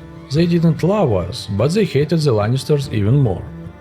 For the front lines, I chose the Ironborn Krakens, the same warriors whose armor had once given me so much trouble. Big shields, long lances, and raw grit. Exactly what I needed to hold the line. They could be recruited from local villages near each castle. Backing them were the Harlow Captains, veteran warriors clad in heavy armor, wielding two-handed and throwing axes. But they were not just brutes, they also carried small shields and one-handed axes when needed. Versatile and dangerous. I could only recruit them in 10 towers. And behind them, the Greyjoy snipers, sharp-eyed archers from Pike, nearly as deadly as the Night's Watch bowmen. They'd seen the enemy lines long before blades met shields. In time, we'd likely abandon cavalry altogether, but for now, I focused on laying a strong foundation. I configured each town to recruit up to 200 Krakens for the garrisons. They'd hold the walls. The Harlow Captains and Greyjoy snipers, I could summon them from my towns when needed, perfect for reinforcing or raising a new army. I also assigned security parties, 100 Krakens per town, to patrol the roads, clear out bandits, and protect trade. And I invested 50,000 stacks into each town, launching construction projects to boost defenses and infrastructure. Costly, yes, but with nearly 5,000 stacks of daily income, it was sustainable. And yes, Gendry was alive and well, still running the trade. His efforts had quietly kept our war machine running this whole time. I'd need to visit him soon. He'd earned that much. Before leaving, I stationed Yoren as a regional marshal. With his experience, he'd lead a mobile force made entirely of Krakens. His job? Protect the islands and ride to my aid if needed. If anyone could keep the Ironborn in line, it was him. With the defenses secure, the coffers full and the troops in place, I was finally ready. It was time to find Catelyn. I searched for Catelyn across the front, but she was nowhere to be found. Then a raven found me. King's Landing had burned in green fire. Stannis had nearly taken the city, nearly won, but wildfire changed everything. His fleet, his men, engulfed in chemical flames before they even reached the shore. By the time the Tyrells and Lannister arrived, it was over. His banners were torn down, his wars scattered, and Stannis forced back to Dragonstone, licking his wounds. For all his magic, all his strength, he had still lost. And maybe that explained why Catelyn had left the front. News like this would shake anyone, especially someone as tied to the war as she was. Something told me she was already in Winterfell. Time to go home and find out. When I arrived in Winterfell, my instincts were right. Catelyn was here, waiting in the Hall of the Lords. As I approached, I could see it in her eyes. She was glad to see me. She had heard of my victories, my loyalty, and the trust Robb placed in me. That was good to hear, but we didn't have time for pleasantries. She had returned as soon as news of the Blackwater reached her, and more importantly, Polliver had finally broken. I had arrived just in time. Catelyn didn't waste words. What they had learned from Polliver was worse than expected. Polliver didn't know when or where it would happen, but he had overheard Stafford Lannister discussing it in whispers. Stafford had been speaking with someone, maybe a Norse traitor, maybe worse. Polliver didn't catch everything, but he heard enough to know one thing: they were setting a trap. That was my mission. I was to track down Stafford as quickly as possible, capture him, and extract whatever he knew, on the spot. There would be no time to drag him back to Winterfell, no time for mercy. Once I had my answers, I was to act accordingly.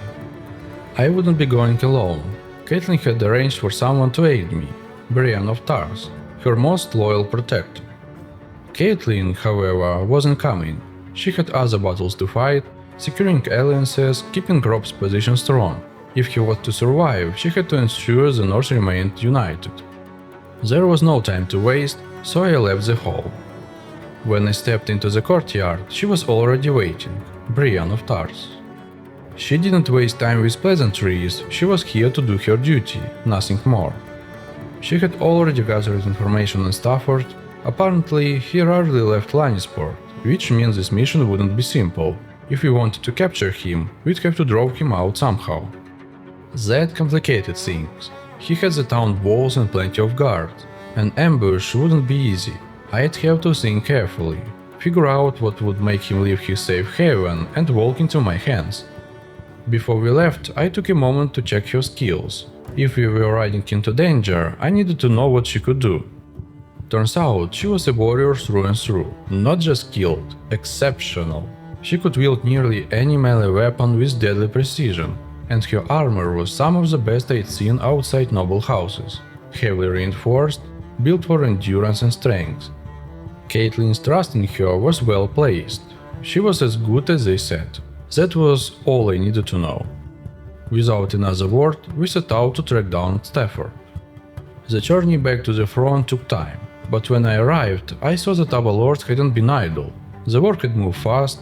Several Lannister strongholds near Lannisport had already fallen, the most recent, the Crack. I decided to visit the villages tied to the castle, hoping to gather any information about Stafford's movements, but that didn't go as planned. The locals were not keen on speaking with us. After all, we were not their saviors, we were their conquerors, and no one welcomes a conqueror. While considering my next move, I found myself in Pendrick Mines, and that's where I saw him, a man in very distinct armor, Sandor Clegane, the Hound. He wasn't hiding his name. If anything, he seemed almost relieved that the Lannister had lost control of the region. He had been lying low, waiting for them to be gone. I asked if he knew anything about Stafford. To my surprise, he did. But there was a catch. He would only tell me if I swore to kill Stafford once we found him.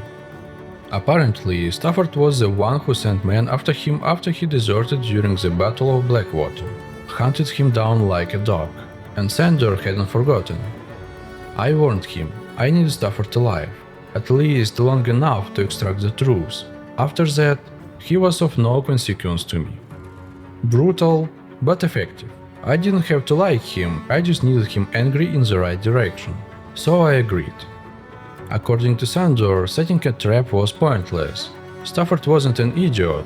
With our armies closing in on Lannisport, he wasn't about to take unnecessary risk. The only thing we knew for certain, in about a week, Stafford would travel from Lannisport to Casterly Rock. A short journey, too short to intercept him on the road, especially with the size of my party. That left us with only one real option: a direct assault on Casterly Rock. Sander suggested a blitz-style attack. Risky, yes. Well defended, absolutely. But if we hit hard and fast, before they knew what was happening, we could take the fortress, and Stafford along with it. I considered it. Time was running out, but there was no other choice. After bringing Sander into my party, I checked his skills. Brienne was an excellent warrior, but Sander, he was just as deadly. A natural fighter, brutal, unrelenting. His equipment was solid and his combat instincts were unmatched. This man wasn't just another ally, he was a weapon, and one I'd have to keep a close eye on. We waited for the right moment, and when it came, we moved. Just as Sander said, Stafford was spotted entering the gates of Casterly Rock. Perfect timing. He had no idea what was coming. There was no time to raise an army, no time for preparation. This would be a fast strike. I moved in and seized control of the siege. No battering ram, no towers, just trebuchets. The goal was simple: break the wall and get in. Luckily, Casterly Rock had only one major weak point. But it was tense. Every hour that passed, I expected an enemy host to appear over the hills. Finally, the moment came. The wall collapsed. The defensive weapons were in pieces. It was time. We moved in, two detachments side by side, infantry in front, archers behind. There was no room for error. As we neared the breach, I had the infantry halt and raise their shields, while the archers fired over their shoulders, suppressing the defenders on the walls. Once the enemy archers were dealt with, I gave the order. The infantry surged forward. We broke into the courtyard after a short, brutal fight, but defenders had more waiting deeper inside. They made a stand on the narrow breach to the second courtyard. Brave, but foolish. Their morale was already in pieces. We pushed them back, cut them down, and cleared the last of the defenders. Victory! Casterly Rock was ours. And Stafford was in chains. His pride wasn't broken, not yet. He spat threats like they were worth something. But the truth, he was terrified. And soon he'd have far more to worry about than me, because the Hound was watching him too. I had no intention of holding Casterly Rock. Its position was a nightmare, and I had more important things to deal with. Our destination was the crack, somewhere quiet, somewhere Stafford couldn't scream too loud. When we arrived, we took time to rest, regroup, and then the Hound went to work. A few days passed before Stafford finally cracked. What he revealed changed everything. A conspiracy, a wedding, a knife in the back wrapped in celebration. The Red Wedding. Stafford had been helping coordinate it, passing messages between the Lannisters, certain Freys, and a few traitorous northern lords. Their plan? Strike while Robb was vulnerable, surrounded by false allies, under the illusion of peace.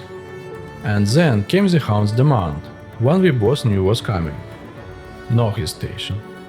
I executed Stafford myself. The blade fell, along with whatever mercy I had left.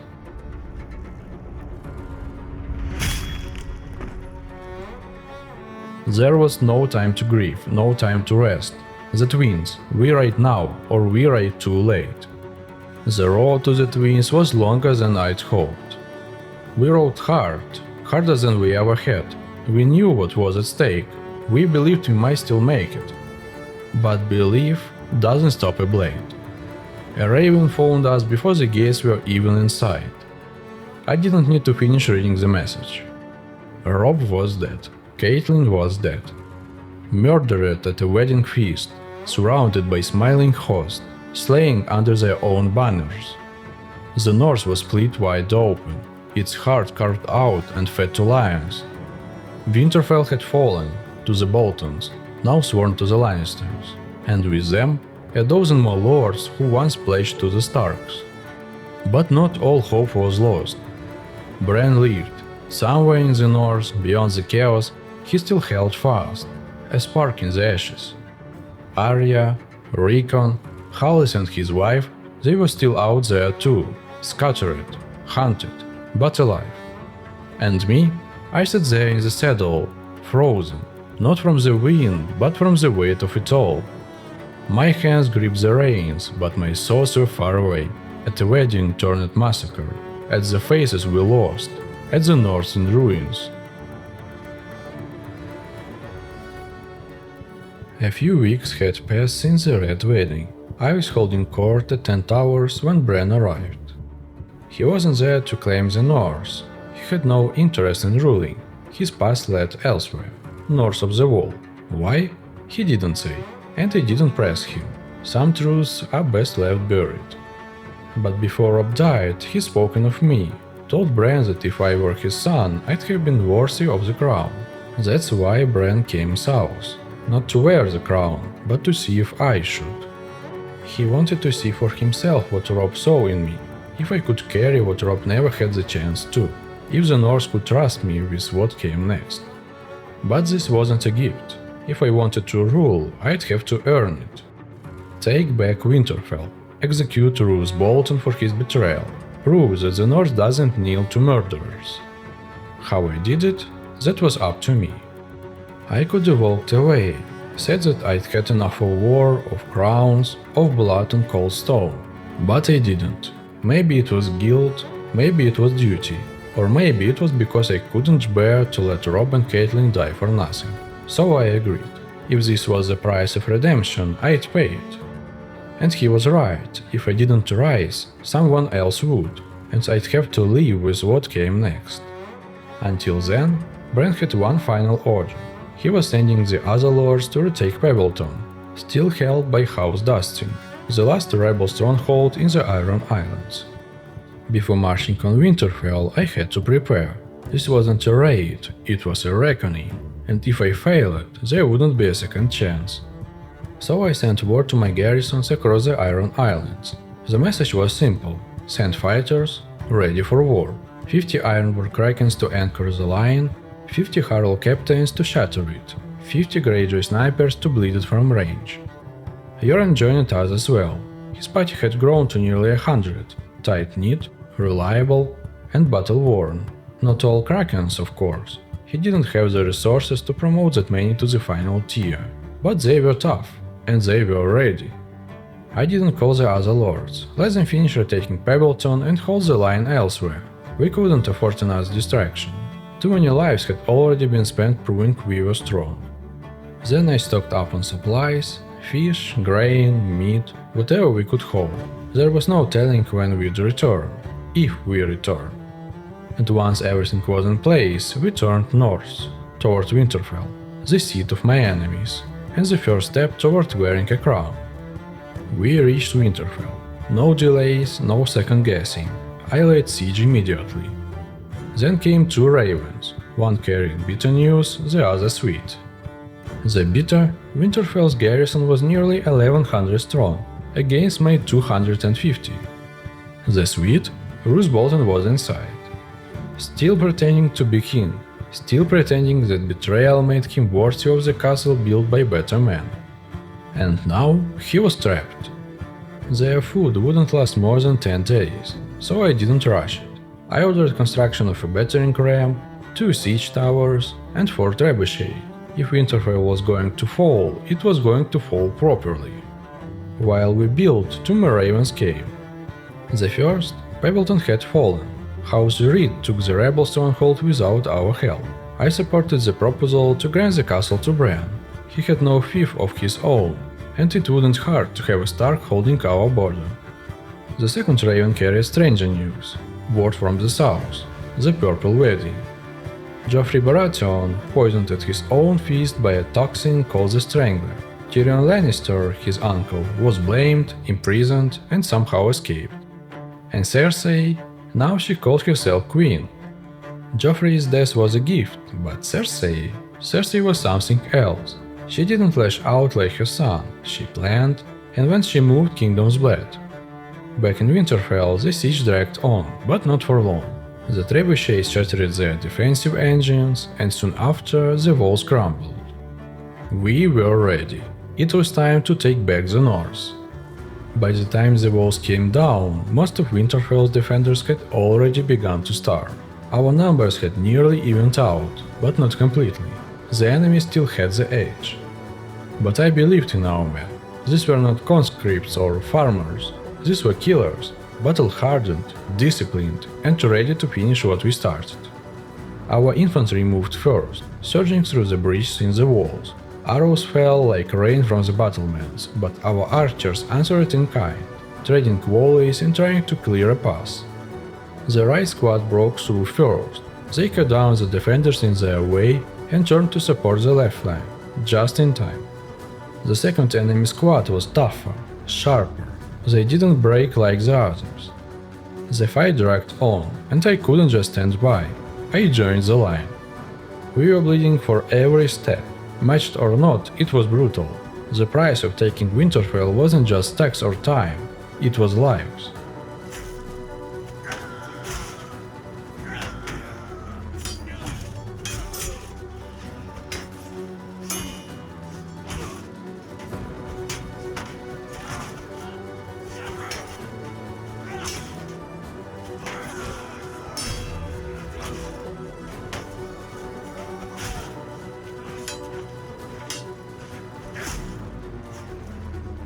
Eventually, we broke them.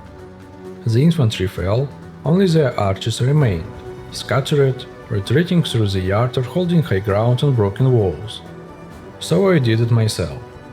And then it was done. Winterfell was ours.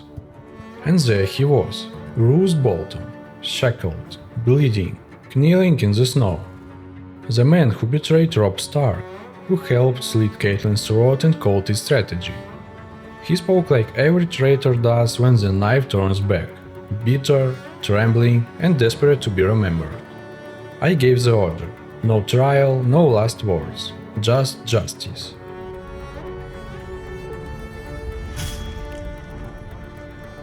Roose Bolton died in Winterfell, the same town he took with lies, steal and treason. When the time came to name a ruler, I honored my word.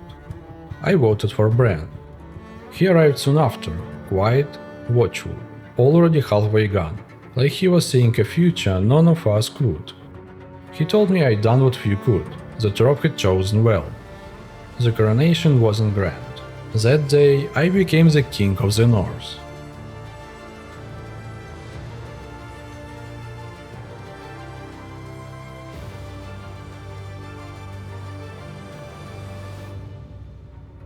Later, Bran pulled me aside one last time. He couldn't stay, said something was stirring beyond the wall, something he had to understand. Before leaving, he handed me a blade wrapped in cloth. Ice. Valyrian steel, once carried by Eddard Stark himself, a sword of kings, a sword of justice. He said that too, something cryptic, but Bran was always like that. I accepted it, but I wasn't ready to wield it. My skills with two-handed swords, non-existent. So I visited the armory, took something simpler, a two-handed axe, heavier than I was used to, but reliable. I'd train, I'd get there. Before leaving Winterfell, I sold the last of the trophy gear. 75,000 stacks, not bad. With Winterfell reclaimed, I sent my first ravens as King of the North. The message was clear. We strike the Lannisters, fast and focused. Their northern allies still held strongholds, but not for long. They were vulnerable, scattered, desperate, and I wasn't going to give them time to regroup. The sooner we crushed their rebellion in the north, the sooner we could turn every blade south, and they already knew where mine would fall. The phrase would answer first, especially Walder, the man who turned a wedding into a massacre, who slit throats over bread and salt. He'd made a feast of treachery, and it was time someone made a reckoning of him. Then came Tywin Lannister, the architect behind it all. No blade touched Robb or Catelyn without his blessing. He called it strategy. I called it covered eyes wrapped in gold. They killed my king. They butchered my queen. And I wasn't marching south for conquest. I was marching for justice. As for the rich, I held back. The lords hadn't raised a single banner against us. Not yet, and I wasn't about to start another war just to look strong. I ordered a defensive strategy. No raids, no sieges, no blood unless they spilled it first. If they stayed quiet, we'd stay clear. Then came the part no one celebrates – policies. Two policies were already in effect. Cantons increased militia growth and recruit availability in our fiefs, though at the cost of tax income. And law speakers gave a daily influence bonus to charming clan leaders, and took it from those less blessed in that regard. Not ideal, but not worth cancelling either. But passing anything new, that was trickier. My influence was thin, trust thin. If I forced something through, I'd burn all my influence. So I read the room, played the game. I baked what they already supported. Sacred Majesty gave me 3 extra influence a day. In exchange, each clan lost half a point. A quiet power grab, but they were fine with it. Senate rewarded clans of tier 3 and higher with a steady trickle of influence. Lord's Privy Council did the same for tier 5 and up. The catch? Recruiting new clans got harder and more expensive. A fair trade. More influence now, more control later. And if I was going to keep this crown, I'd need a boss. Before leaving Winterfell, I reviewed my squad. The Krakens had served me well, but it was time to transfer them to Euron. As for me, I raised a new core of 100 Stark Levy, drawn straight from Winterfell's halls, local, loyal, and ready for war. Returning to the islands for reinforcements wasn't an option. There were too many battles ahead and not enough time to sail back and forth. Then I looked at the map. Our lords were making progress in the west, pushing rebels out of Goldgrass, Barrowtown and the Reels. But the northeast? Nothing. No banners, no patrols, just rebel strongholds sitting in silence. So I made my decision. I'd raid northeast and root them out myself. We would reclaim what was ours, castle by castle, wall by wall, and the ones who didn't surrender, they wouldn't get a second chance. But one name gave me pause. Great John Umber, Last Heart. He had stood beside Robb from the very beginning, loyal, loud and unshakable.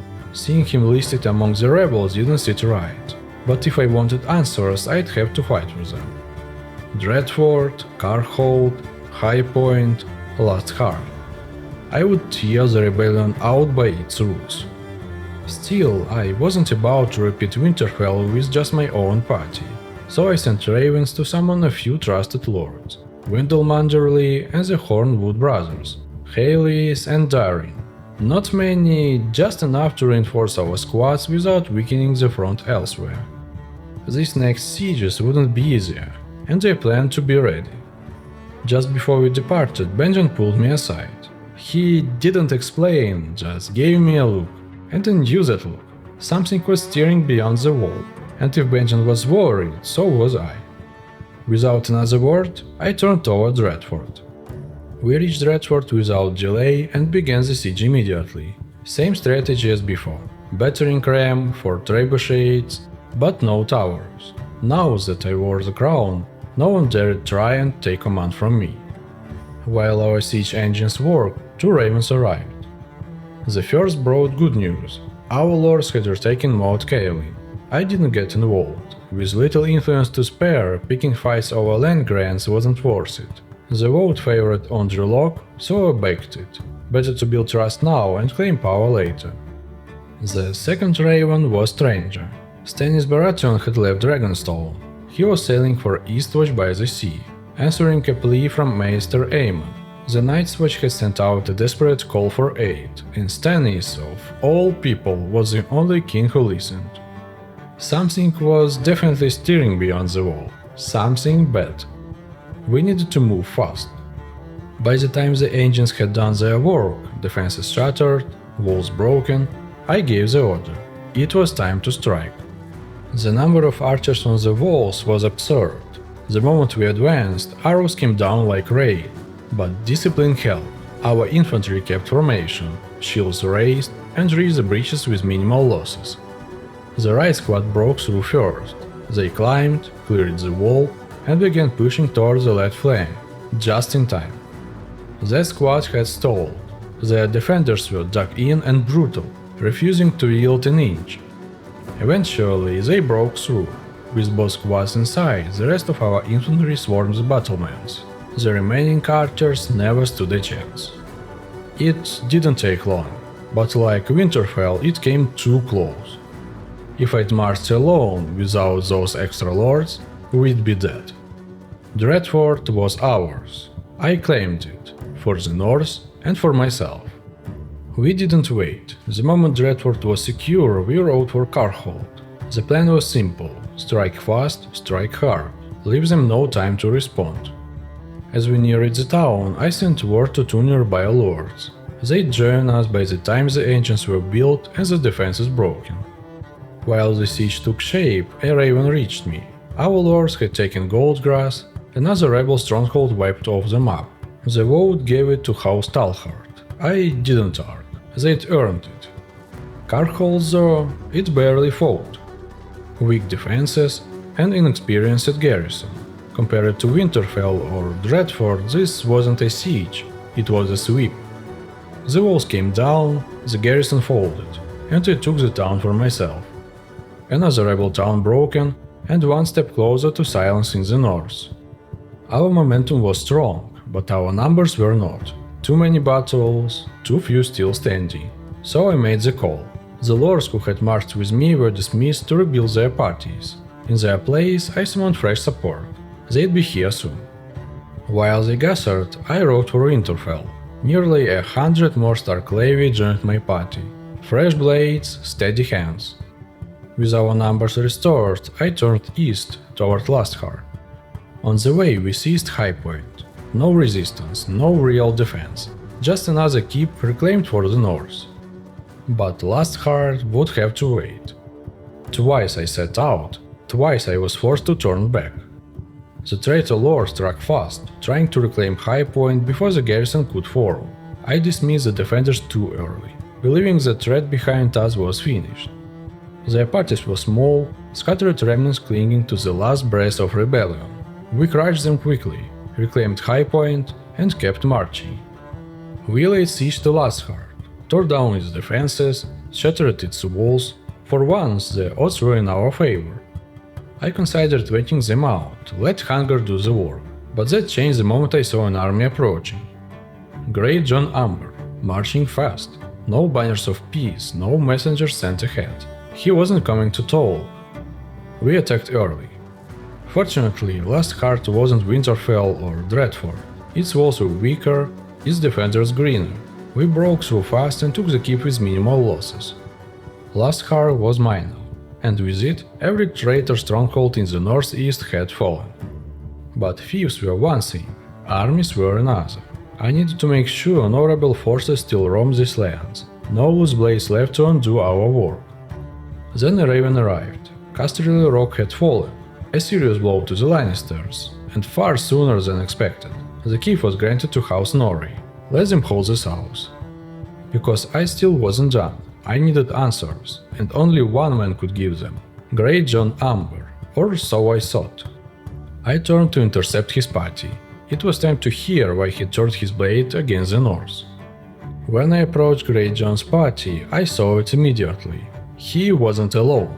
Two Freys rode with him, Aemon and Aenys.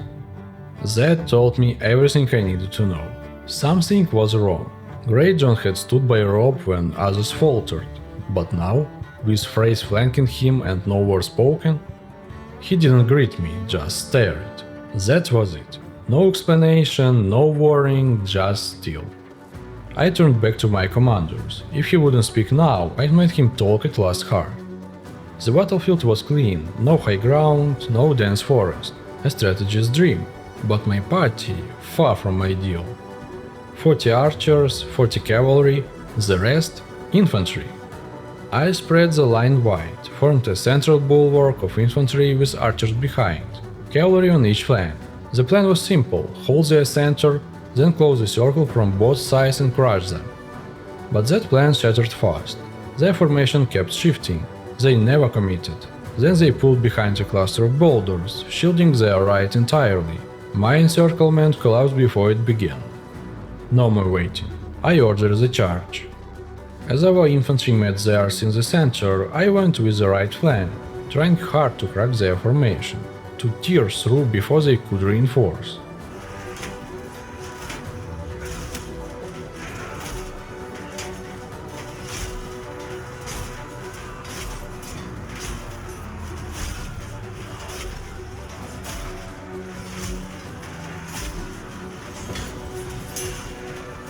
Still and still, shields gave way. The air was thick with blood and mud. But slowly their line wavered, then broke. And just like that, they fled. When the field finally cleared, three names were in chains: Greyjoy, Aemon, and Aenys. No more running, no more guessing. I turned toward Last Heart. It was time for answers. We reached Last Heart at dusk. Greyjoy stood under guard. I asked why he turned his back on Robb, why he rode with Freys at his side. At first it was anger, raw, unfiltered. He said Robb had no right to drag the North into a war we couldn't win, that the young would die chasing a crown while his bannermen were left to fend for themselves.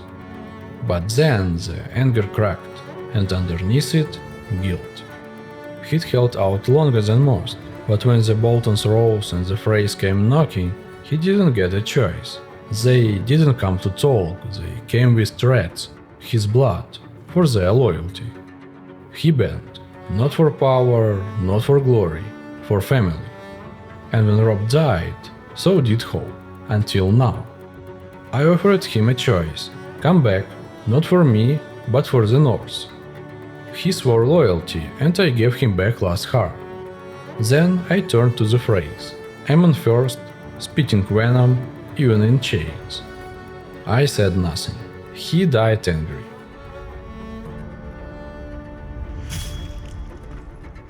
Aenys followed, smirking even now, but not this time. The North remembers. He joined his cousin in the dirt.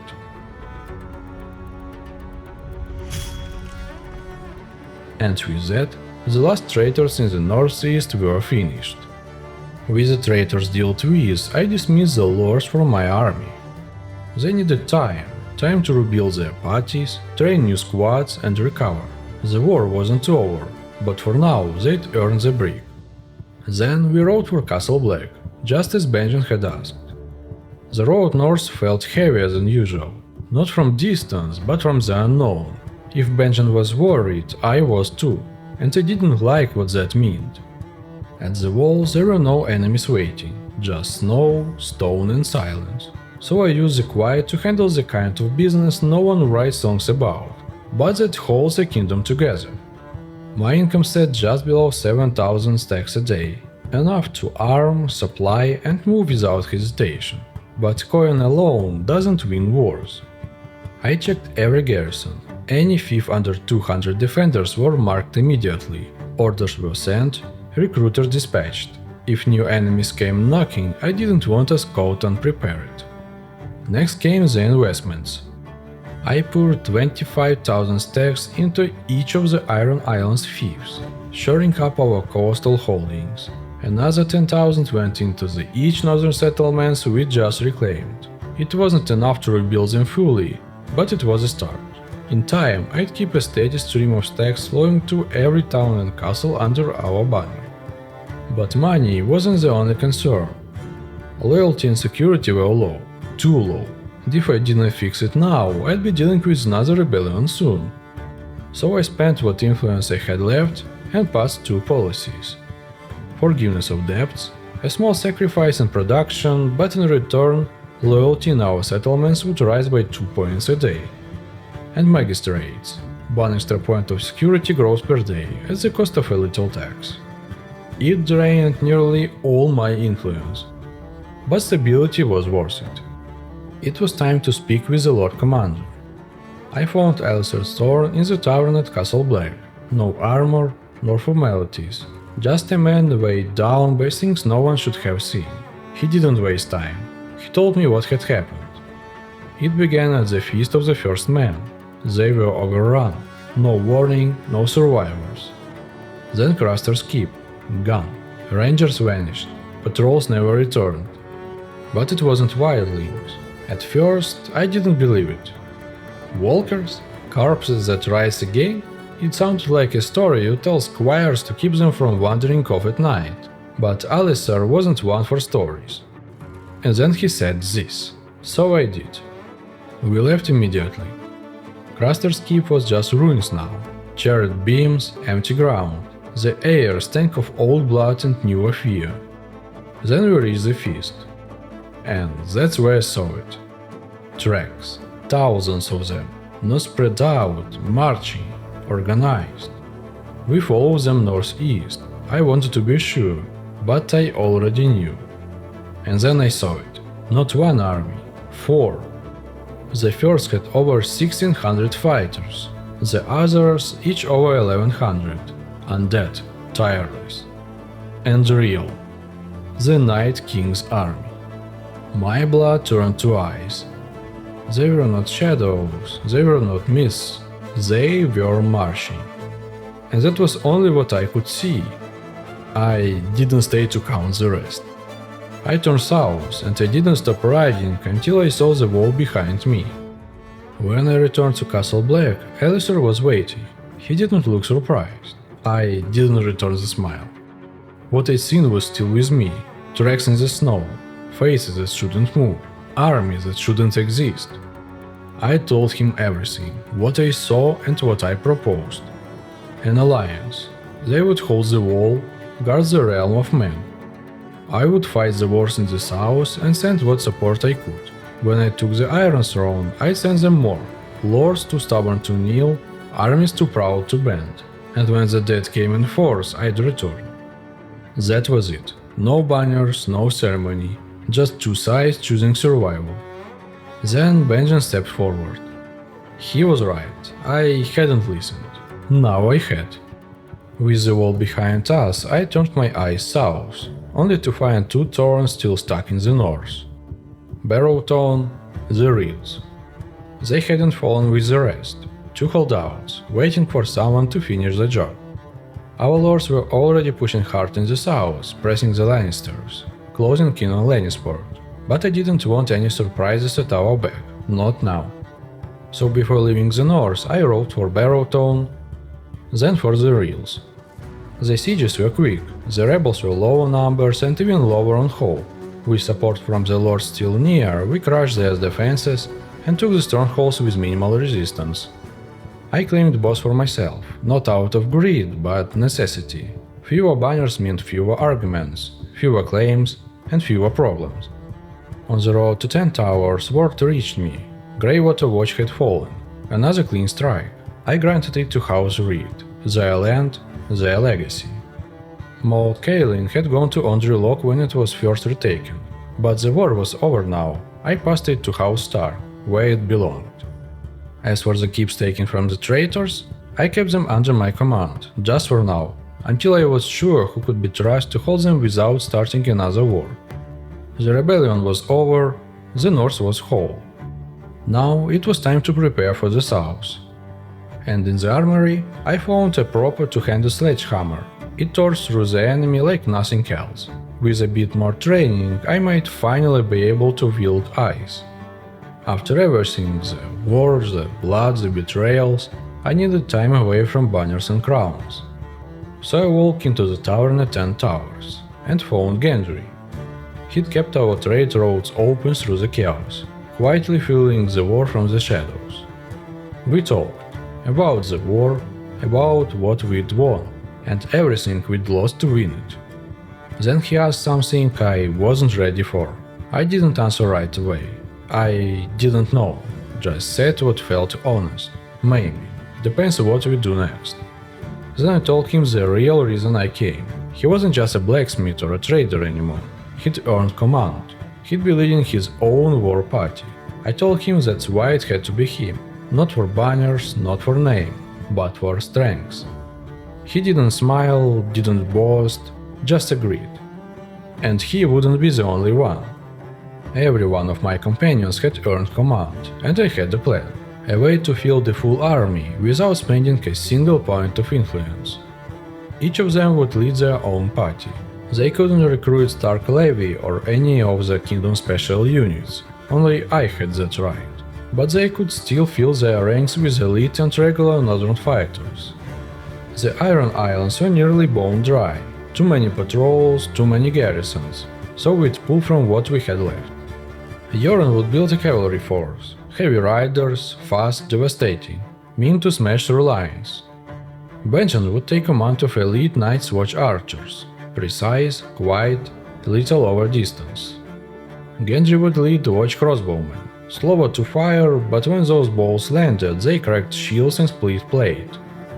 Brienne would march with northern pikemen, the front line, solid, stubborn and unshakable.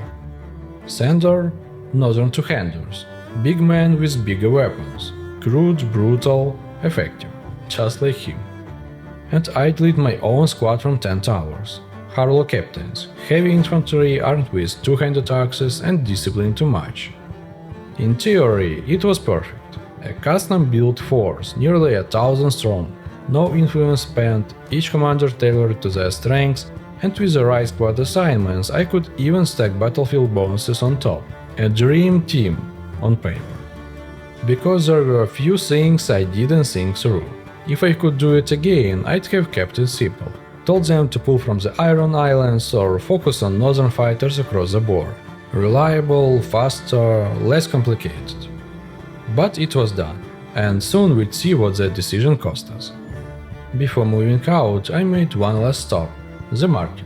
I sold off the trophies from our recent battles, raking in 65,000 stacks on the spot. And that was just the first load. I still had enough loot packed away to flood half the markets in the north. Then I reinvested, where it counted. Horses and mules for the infantry, expensive but worth it. My party now marched with nothing but Harlow Levy, ready to be hardened into full-fledged Harlow captains. With our squad outfitted, I turned to policies. This time it didn't take pleading or bribes. I had enough support, maybe not loyalty, but something close to respect. We passed bailiffs, which increased town security daily by 1 point. If things stayed peaceful, I'd earn extra influence. Taxes took a hit, but unrest cost far more in the long run. Then came serfdom, a bit of influence from each village to the royal clan. In towns, militia growth dropped, but security rose by 1 point per day. Castle charters followed, cutting building costs across all our castles. And finally, land tax, a steady trickle of income from every village, straight into royal hands. While my companions rode across the realm recruiting for their own parties, I turned south. It was time to speak with the Riverlands. I rode south toward Ashmark, near Riverrun. Word was Admiral Tully, king of the Riverlands, had been seen recruiting nearby. I needed to speak with him. We shared a common enemy. If we could find common ground, an alliance against the Lannisters would serve both our kingdoms. I found him in the Ashmark mines, just a man in armor standing in the dirt, trying to rebuild what the war hadn't already burned. I offered an alliance. But too much blood had been spilled. His sister buried, his uncle burned, his kin butchered under banners of peace. While the North bled, the Riverlands droned, so trust was no longer free. Fair enough. Then came his offer, a pass forward if I had the spine to take it. He proposed a match, Elia, 25, Tully blood, but vague on her parentage. Generous, honest, merciful, and most importantly, not the kind to stab me at a wedding feast. In Westeros, that might as well be a miracle. I accepted. Before I left, he gave me one last request. Take the twins, burn Harroway if I had to, make the phrase pay. Do that and the Riverlands would ride with me for as long as he drew breath. A few days later we were wed, the North and the Riverlands, bound by fire, blood and banners, and the phrase, their time was running out.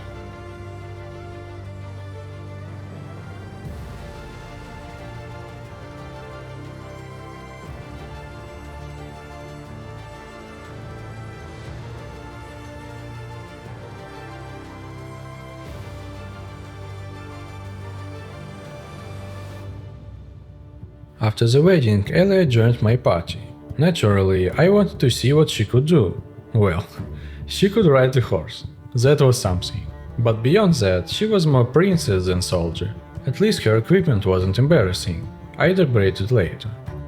Once we returned to 10 Towers, I finally had a real conversation with her, and that's when she told me the truth.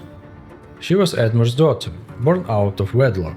Her mother had been a handmaid from Riverlands, long gone now. No noble title, no inheritance, just a name and a bloodline the Tullys kept tucked away.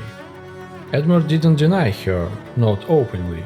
He gave her tutors, taught her manners, kept her close. But she was never brought to councils, never given a title, raised in the shadows of banners she could never carry.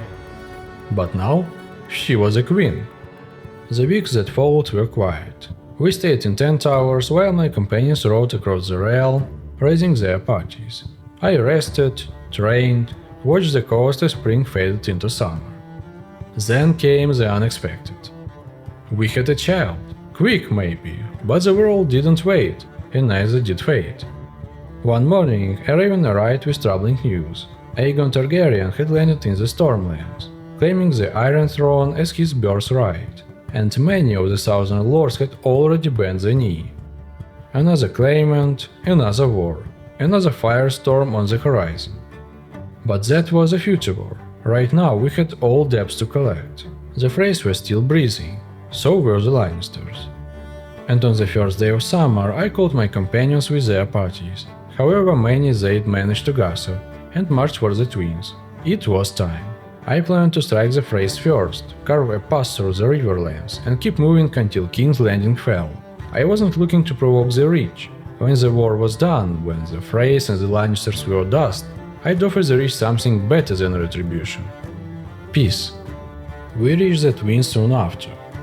Inside, nearly 1200 defenders. A strong force, but not a sustainable one. They had barely 2 days of food left. Still, I wasn't about to rely on hunger alone. I wanted this done right. So we brought everything. 4 trebuchets built first. Their job was to destroy the siege engines and break the walls. And once they done that, I replaced them with 4 fire onagers to finish what they started. No siege towers, no battering ram, no slow crawl to the gate, just fire from above and stone through stone. When the last of the engines shattered and the breaches were in the walls, I gave the order. We attacked. Before the charge, I gave one order to the infantry. Hold the line. No one moves until the fire onagers finish. I wasn't about to lose my own men to friendly fire. As the flaming boulders rained down, I had time to think. About the plan, my custom companion parties, the so-called Dream Team. It wasn't quite the masterpiece I'd imagined. I hadn't realized how slow it would be to recruit specific types of fighters, or how rare archers and cavalry would be. Most of what we found, basic infantry, untrained, under-equipped and far from elite. Sure, they could be upgraded, eventually, but that took time, too much time. I'd aimed for precision. What I got was a sledgehammer made of mud. By the start of the battle I had 600 troops, only 50 were archers. The rest, foot soldiers, no cavalry, no mobility. Next time I'd keep it simple. Still, the fire onagers earned their place. We sent the enemy by a quarter before the first sword was drawn. Not bad, considering they still outnumbered us. Then I split the infantry into 2 squads, each assigned to a break in the wall. I joined the right, held them back just beyond the breach, trying to lure the defenders out. If they chased us into the open, we'd cut them down in pieces. The hammer did its job. Every swing landed like thunder, heavy, brutal, satisfying. Meanwhile, the left squad was locked in a grind. Step by step they pushed, but the cost was blood. I ordered a fallback, tried to pull them out, but they didn't respond. Either the command didn't reach them, or they just stopped caring, too deep in the frenzy. I didn't panic. I still had 200 fresh fighters behind me, ready to kill.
Then I got careless. One mistake and the world went black.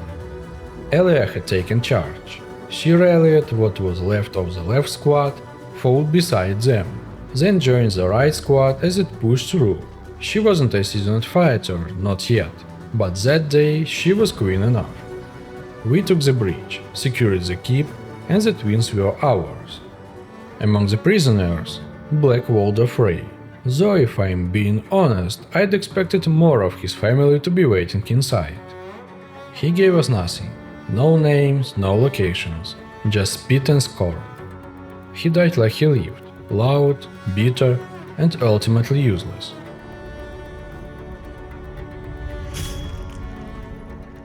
We didn't stay long. The war was moving fast now. I joined our lords and helped capture both Seaguard and Raventree Hall. Their garrisons were thin, no real resistance left. I granted the fiefs to House Reed, they'd earned it, and I needed loyal hands securing the Riverlands. That made 3 holdings for every major lord in the realm. Balance held, for now. Then news came, and for once it wasn't about blood. Our daughter was born, Alicent. For a moment the war faded, there was only her and a fleeting sense of peace.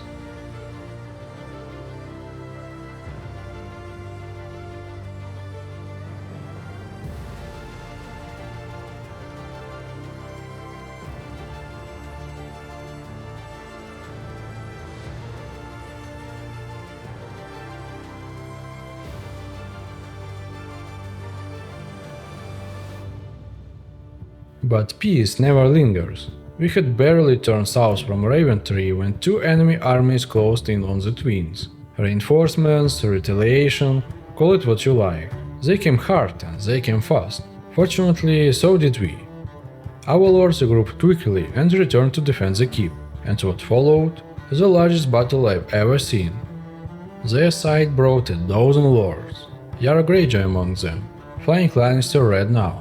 Though her reasons reeked of vengeance. Harlow was there too. Several Lannisters, names old and new. Everyone but the phrase. Not a single banner. Strange. Ours, 22 lords, 22 banners, a wall of steel. Even Bran returned, from beyond the wall, from somewhere else entirely, I didn't ask. He was here, that's what mattered. The battle was about to begin. This wasn't a skirmish, it was a siege turned battlefield. I positioned our archers atop a hill behind the river. It gave them height, cover and a clear view of the field. Below them, our infantry held the banks. The cavalry was split to the flanks, ready to defend or strike, depending on how the fight unfolded. Then we saw movement. Enemy troops began crossing the river, tight formations turning sloppy under a rain of arrows. I gave the first command. Left flank, engage their cavalry. Right flank, mirror the strike. I wasn't about to let enemy riders slip past and cut through our archers. Their infantry pushed uphill, slow, bleeding, and already winded. That's when I sent our infantry forward. What followed was chaos, a grinder of steel, blood and screaming.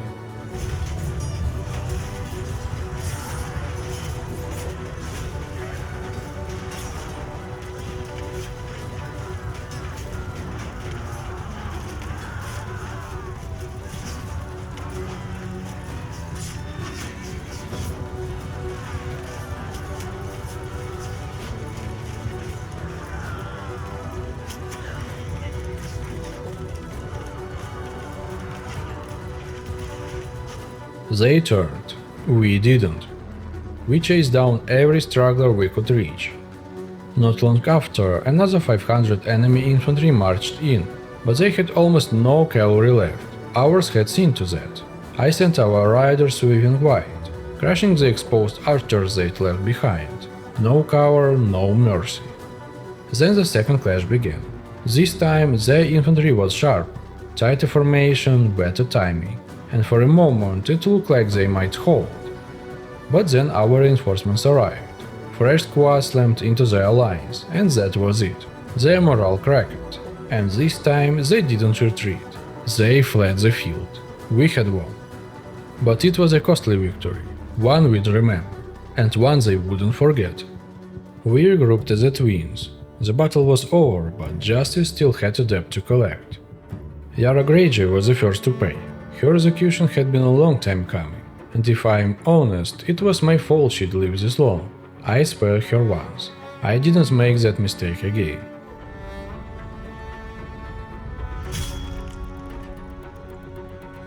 Next came Lancel and William Lannister. I knew it wouldn't break House Lannister, but cutting off a few limbs, that might slow the beast. While reviewing the map, something caught my eye. The Greyjoys were back. They had taken Case, quietly, quickly, while we were focused elsewhere. Somehow they slipped through the cracks and reclaimed a foothold, and at their head, Tara Greyjoy. I made a note. They'd be dealt with, eventually. But right now, there was a bigger problem. The Lannisters. They'd clearly sensed what was coming, that we were preparing to march on King's Landing, and they were not about to wait politely for us to knock on the gates. The last battle had cost us dearly, too dearly. We lost too many fighters, too many horses, too much strength. So I disbanded the army, let my companions scatter, rebuild their parties, and got a new squads from across the realm. As for me, I turned back toward 10 Towers to gather reinforcements of my own. But fate wasn't finished with us yet. Just as I reached Seaguard, I spotted another army, enemy banners, marching towards the Twins, again. But I was not alone. Bran's party was nearby, already on the move. Judging by his heading, he meant to intercept. I joined him without hesitation. The last fight had left me drained, so he left the command in his hands. And just in time. The enemy had begun their siege when we struck. Bran waited until the garrison engaged, smart, and then hit them with our combined force. I didn't lead, I didn't shout orders. I just grabbed my hammer, charged into the chaos, and crushed anything in our way.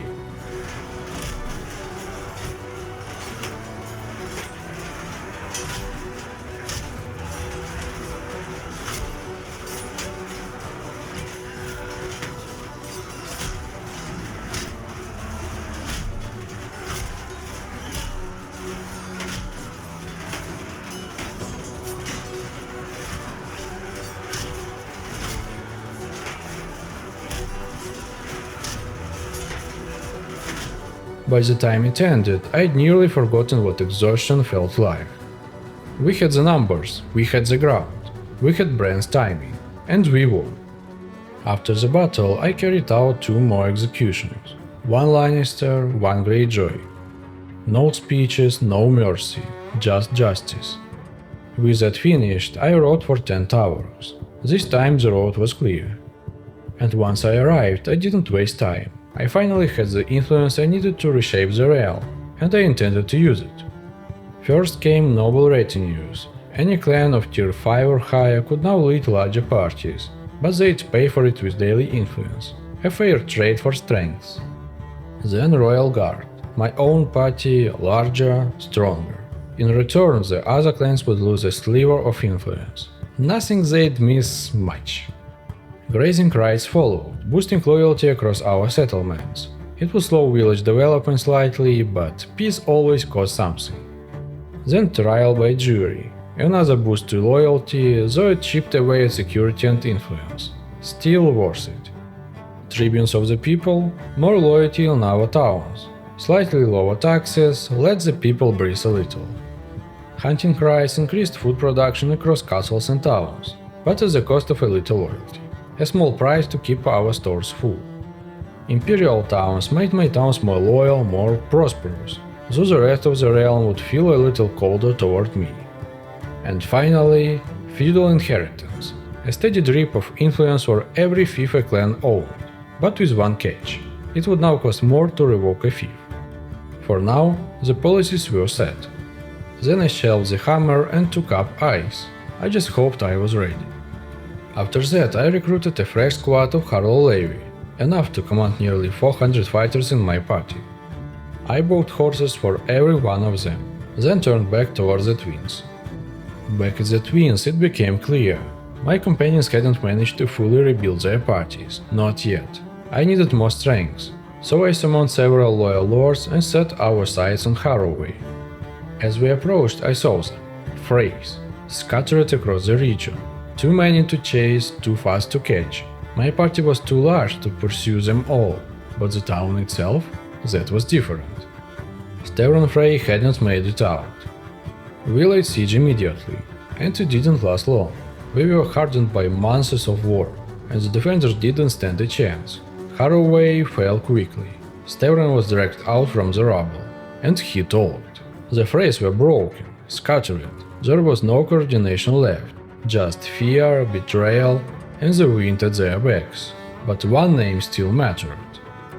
Walder Frey. He was near Stony Sept. That was all I needed.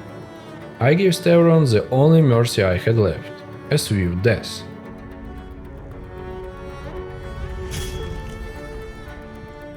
Then came the decision. King's Landing was close, a single raven and my lords would rally. We could strike at the Iron Throne itself. But vengeance doesn't wait. I had given Edmure my word, and Robb deserved more than just my crown. He deserved justice. I turned south. Walder Frey was mine. On the march to Stony Sept, I sent word to every lord still loyal to the north. Any banner that would answer. I wasn't planning to stop. Once Stony Sept fell, we'd ride straight for King's Landing. By the time we reached the town, the banners had answered. Inside the walls, Walder Frey. Stavron hadn't lied. I ordered the siege. As the trebuchets hunted and our parties formed ranks, more lords arrived. The camp swelled. Over 2,000 now stood behind me, against just 600 within. The outcome wasn't in doubt. Stony Sept fell, and Walder Frey was mine. They dragged him out in chains, smug, wheezing, still clinging to the belief he muttered, that he'd done something clever. I let him speak, just long enough to regret it. No apology, no regret, just venom wrapped in old bones. I'd heard enough. Roose Bolton was dead. Now Walder Frey followed him. Only one name remained, the one who orchestrated it all, the one who armed the dagger, fed the poison and called the strategy, Tywin Lannister. If he was in King's Landing, that's where we'd find him. No more detours. We turned towards the Iron Throne. When we reached the King's Landing, the gates were shut tight. Inside, over 1,500 fighters waited. Some of my lords were still on the road. I could only hope they'd make it in time. Because this would be the hardest siege I'd ever fought. I brought everything. Siege towers, a battering ram, trebuchets to hammer their walls, 4 fire onagers saved for the final push. We had one shot to do this right. I split our archers into 4 squads, one for each fire onager. The infantry, 3 squads. One large group would charge the main gate with the ram, the other 2 would breach the flanks once the outer gates were down. The plan was simple, hit them from 3 directions at once.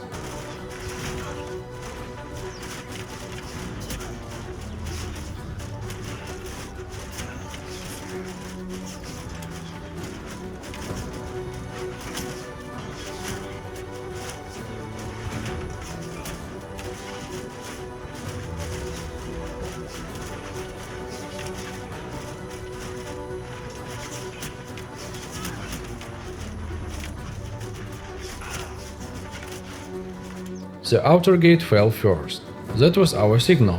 I ordered the breach squads forward and prepared to lead the charge at the center. But someone had to break the inner gates. That someone was me. Sergeant, you're on command.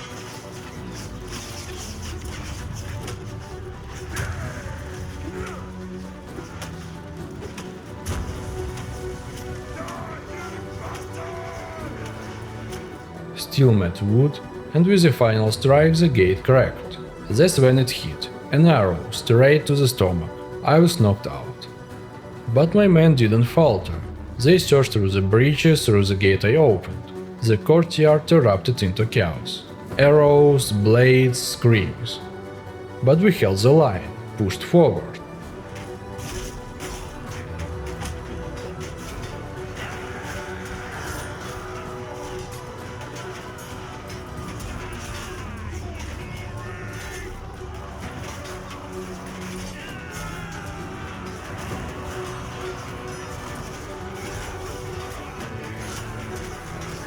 And finally, we broke them. King's Landing was ours. The Iron Throne, mine.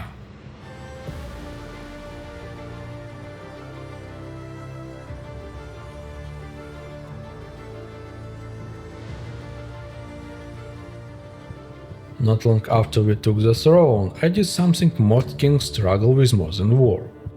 I made peace. First with the Lannisters, then with the rich. Most of my lords supported the first decision, the second, not so much. But I forced it through, burned every last drop of influence I had to make it happen, because this wasn't the time to bleed for pride, now after what I'd seen beyond the wall. We hadn't taken Lannisport, but we held Casterly Rock, close enough for the Lannisters to feel the loss every time the wind turned west. As for Tywin, he wasn't in King's Landing, slipped through the cracks. Still out there, no doves spinning webs and sharpening knives, but I didn't have time to hunt ghosts through a crumbling realm. Because the dead were marching. The walkers had swept through nearly every hole beyond the wall. What was once a distant storm was now a black tide rising at our doorstep. And after one final breath, we would ride to meet it. A few weeks passed since I claimed the Iron Throne. I stayed in King's Landing. The war had quieted, for now, a moment of calm before the storm rising beyond the wall. While our lords gathered their strength, I prepared for the next campaign. Lannister and rich reparations flooded the treasury, and from Dragonstone we secured a non-aggression pact. Not allies, but no new fires to put out either. My companions rode off to raise their parties. No more strict orders, just one goal: recruit anyone willing to stand against the walkers, half melee, half archers. I, on the other hand, received something far more valuable than stacks: nearly 400 heavy cavalry, captains of the King's Guard, elite riders, loyal, lethal, and now under my command. And as if that wasn't enough, the King's Landing armory opened its gates. Inside I found a relic: Rhaegar's helm, pauldrons, plate, gauntlets, and sabatons. A full set. Along with the banner of the knight I'd taken in battle, I finally looked like a king. I passed my old armor to my wife. It had saved me more than once. Now it would protect her. I also found Maester Pycelle, somehow still alive, and still doing what he did best, selling things no one else had. This time it was milk of the puppy, a healing tincture, strong enough to restore health even mid-battle. The price? 100,000 stacks for 100 ampoules. Steep, but bleeding out wasn't on my to-do list. I bought 400, just in case. As I turned to leave, he stopped me. Said he'd caught wind of something strange. Rumors from across the narrow sea. Mentories. A miner named Gimli claimed he'd found a dragon egg buried deep in the mines. Said it was stolen from him after a drunken mistake. Now he was begging for someone to recover it. It sounded like a madness, but I couldn't afford to ignore it. If there was even a chance that the story was true, if I could get a dragon before heading beyond the wall, it could change everything. Because Hardhome was the last settlement still standing. The Free Folk had lost everything else, and if Hardhome fell, the wall would be next. We didn't have time. But just as I was about to leave King's Landing, Aegon declared war. Not surprising. He'd heard the throne was no longer Lannister, but I couldn't afford the full campaign against him now. I sent orders to our lords. Hold the line, press when you can, but don't expect reinforcements. Luckily, Riverlands and Dragonstone joined the war against Aegon. It helped that Dragonstone had an alliance with the Riverlands, and the Riverlands were with us. That made things easier. But I had other business. I rode for Mentories. The road to Mentories was long but quiet. We reached the town without trouble. Gimli wasn't hard to find. He was lingering near the forge.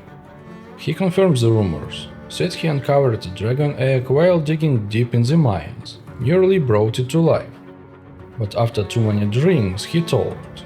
A grey-haired stranger heard everything. By dawn, the egg and the dragon were gone. The stranger had been spotted wandering the outskirts. Gimli wanted revenge and offered the dragon egg as payment. I agreed. My wife and I tracked him down. We fought.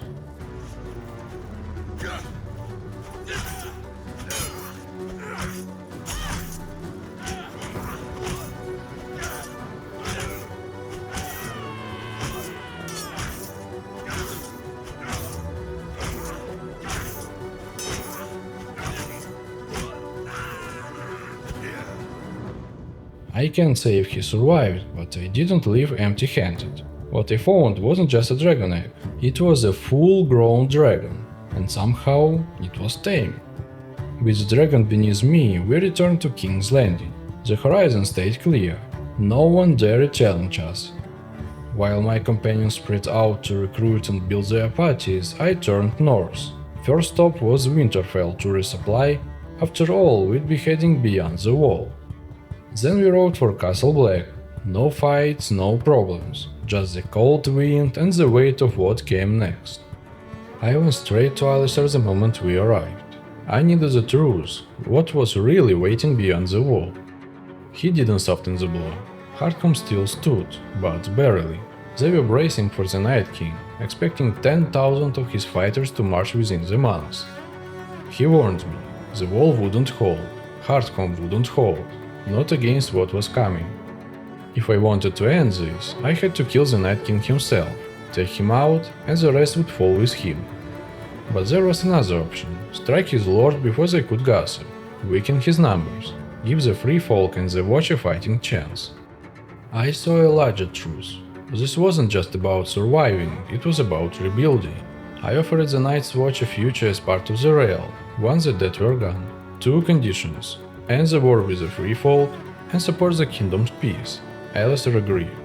If I deal with the Night King, they'd stand with me. He asked for one thing in return: show mercy to Stannis. Reminded me that Stannis was the only king who had answered the wall's call. I promised I would. Dragonstone had fought the same enemies as we had. It was a fair deal. I spent the next 2 weeks at Castle Black, overseeing preparations and waiting for my companions to arrive. We needed every sword ready. Then a raven came, with troubling news. Daenerys had landed in Westeros with her dragons and army. She declared war. With her pressing from the north and Aegon rising in the south, King's Landing was caught between two flames. Not ideal, especially with me far from it, but I trusted our lords. And then, brighter news. Elia gave birth to our second child, a son, Arnulf. A moment of hope, just when we needed it. When autumn rolled in on the first day, I called my companions together. Each had raised a party, over 100 strong, disciplined, loyal, ready. We marched north toward Hardhome. I needed to speak with the king beyond the wall. Long spear Rick. The fight for our future was about to begin. I found him just outside Hardhome's walls. At first, he watched us with suspicion. Understandable, after everything they'd endured. But when I gave my word to end the Night King's threat and defend their last town, something shifted. A flicker of hope. I told him my plan. The Night's Watch and the Free Folk would unite under the North. No more walls between us. Their clans would reclaim their ancestral lands. They'd hold titles, trade freely, be protected. But they'd also fight for the North, stand with us, as equals. He didn't have many options. Refuse and Hardcomb would be gone within days. Accept and his people would finally be recognized, not just as survivors but as lords. So he agreed. We stayed in Hardhome, waiting for my companions to arrive. One day, Gorm's army, one of the Night King's strongest, moved dangerously close, but we held the line. That's why they never dared to strike. When my companions finally arrived, we rode out. Our first target, Cottor Pike. I decided to deal with most of the Night King's lords before confronting him. I wasn't about to let them go. Our forces looked even, on paper, but we had something they didn't: a dragon. And that changed everything. My companions led the squads from the ground. I took to the skies, burning a path through their lines.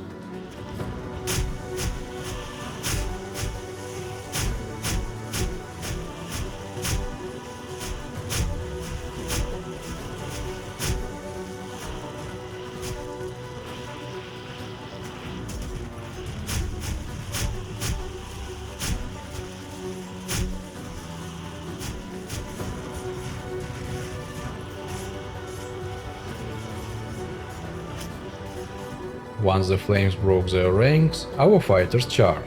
Steel met steel, and Counterpike's army fell, cut down and burned to ash. But there was no time to regroup. Two more armies were already closing in on Hardhome. I rode out fast, aiming to intercept before they could combine their strengths. First came Gorm. He'd been hovering near Hardhome earlier, scouting, maybe testing us. This time they had numbers. We were badly outmatched, but I brought the dragon again, hoping to break their ranks before they could surround us.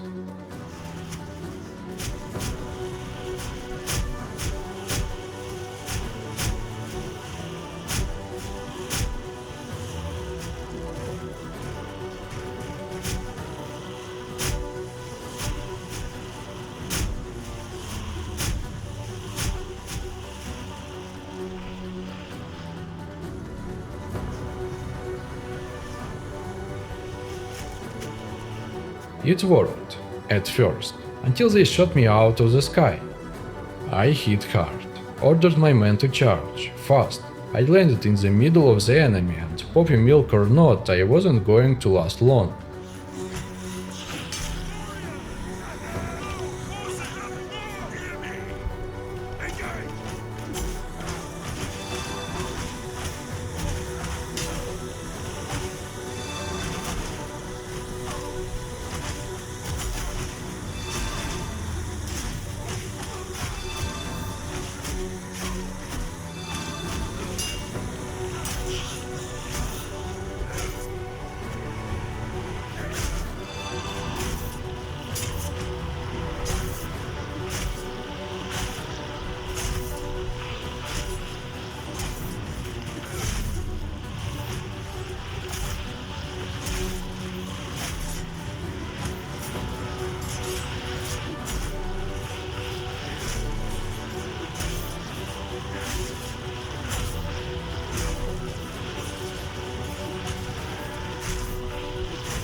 Somehow we won.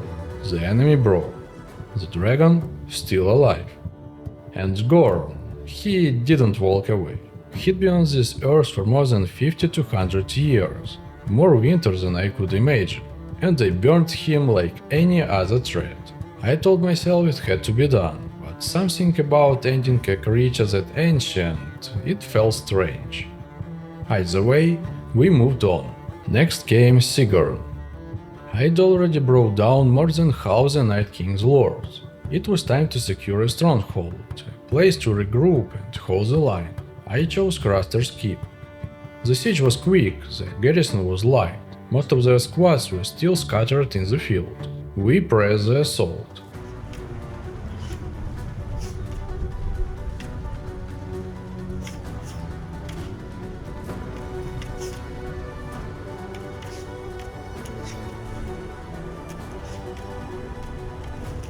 Craster's Keep fell with little resistance. Not long after, another army closed in. Leading it was a man called Craster. Same name, no explanation. I moved to intercept, sticking with our proven strategy. Fire from above, steal from below. Craster's army crumbled, consumed by a flame. Why he bore the same name as the keep, I will never know. Coincidence, bloodline, curse, doesn't matter anymore. Only Mance Rider remained, the previous king beyond the wall, turned, broken, barely a shadow of what he once was. He posed little threat now. So I turned my attention to what truly mattered, the Night King. I found him near Hornfoot. He had 2300 warriors at his back. I had just over 800. It sounds like a desperate fight, but it wasn't. We launched from the skies. Fire lit the snow as I tore through their ranks.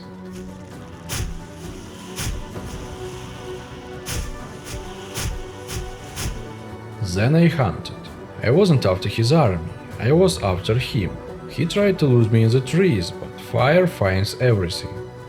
He didn't fall in some grand duel or battle, he just burned.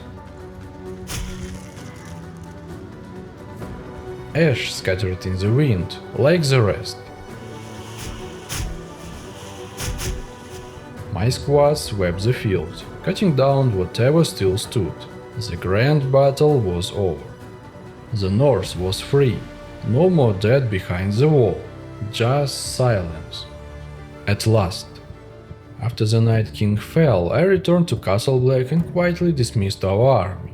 I told my companions to rebuild, recruit new fighters, restore their parties, and return when ready. The lands, once taken by the dead beyond the wall, now fly the banner of the North. The Free Folk, the Night's Watch, and Dragonstone kept their word and formally joined us. I restored every rightful holding to its people, and honored Stannis and his lords were standing with us when others wouldn't. The Free Folk reclaimed every castle and town they once held. Eastwatch by the Sea returned to House Pike, just as it had been before Stannis landed. In return, I granted Barrowtown to Stannis himself, and the Reels to one of his most loyal lords.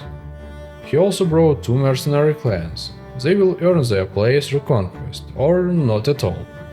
Then news arrived. Daenerys and Aegon had officially allied. They were preparing to march together, united by fire and blood. But while I was gone, our lords never broke. They held the line, now it's our turn. Before we marched for King's Landing, I rode to meet Edmund, my father-in-law. I wanted the Riverlands to stand with the North. But before I could celebrate the victory over the Night King, another raven arrived. More bad news. The Lannisters had declared war. Not a surprise. We shattered their armies, taken Craster's keep from Tywin, and claimed the Iron Throne from Cersei. This was their retaliation. But it wouldn't be enough. Edmure was where he always seemed to be, near Ashmark Mines. He greeted me as a friend and pledged his support without hesitation. We were the most powerful kingdom now. Everyone knew it. He asked for one thing: help the Riverlands reclaim their lost castles. A fair request. That was already the plan. So the Riverlands joined the North. Our numbers grew, our goals stronger than ever. Seaguard and Raventree Hall were still held by House Reed, but those lands belonged to the Riverlands, and it was time to set things right. I'd reward House Reed with new territory after the war. For now, balance had to be restored. Raventree went to House Blackwood, Seaguard returned to House Mallister.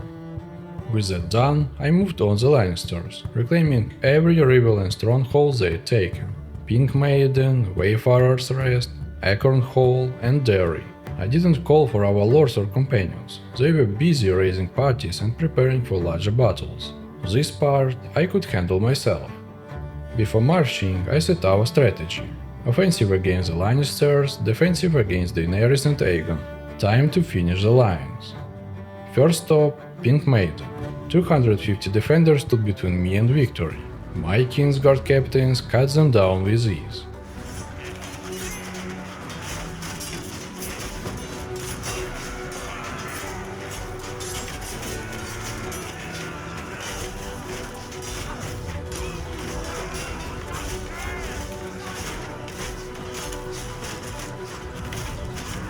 Pink Maiden was ours. I handed it over to House Piper. Next to fall was Wayfarer's Rest. Its garrison was as green as Pink Maiden's, barely a challenge. It fell quickly and I granted it to House Vance. Meanwhile, our lords, driven by their own momentum, recaptured Derry. No orders from me, just initiative. Derry was ours and was returned to House Derry. By the time I set my sights on the final hold, Acorn Hall, my companions began to arrive with their newly raised parties. Good timing. Our lords hadn't set idle either. During my siege, they captured Stonehenge. The vote favored the Long Lance's mercenary clan, and I backed the decision. Then they joined my siege. Nearly 2400 of us surrounded 230 defenders. No commentary needed.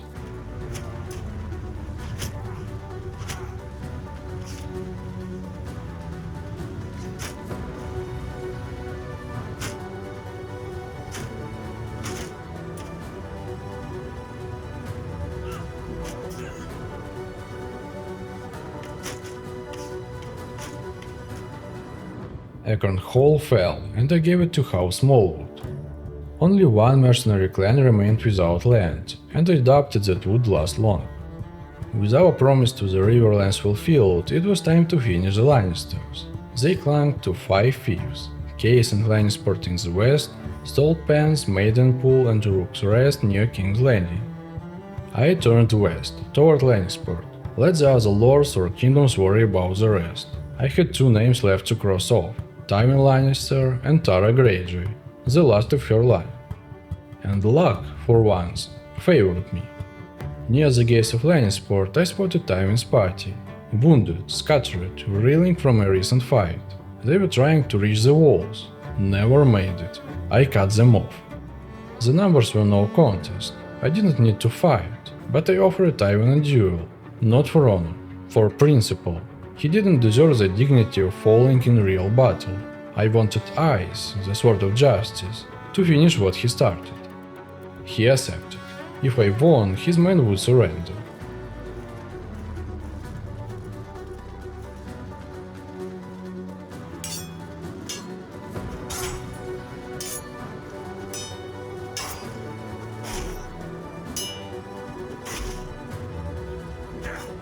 The duel was quick. He drew blood once, but I trained too long for a lion with broken claws. Tywin Lannister was dead, and Robb Stark was avenged. After Tywin's death, I gathered my companions and several lords. Together, we turned our sights to Lannisport.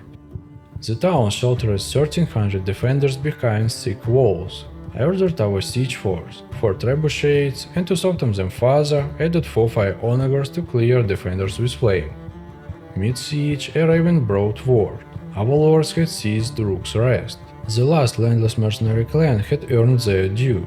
We granted Rook's Rest 2 bright banners in recognition of their valor. With walls cracked and our forces ready, I gave the signal. The assault began. The archers took the field first, backed by onagers. Siege engines did the heavy work. Unfortunately, I couldn't use the dragon effectively during sieges, so everything depended on my warriors. Once we'd seen the defenders by nearly a third, I ordered the infantry's charge. Our right squad broke through their defense and joined the left in a swift, coordinated push.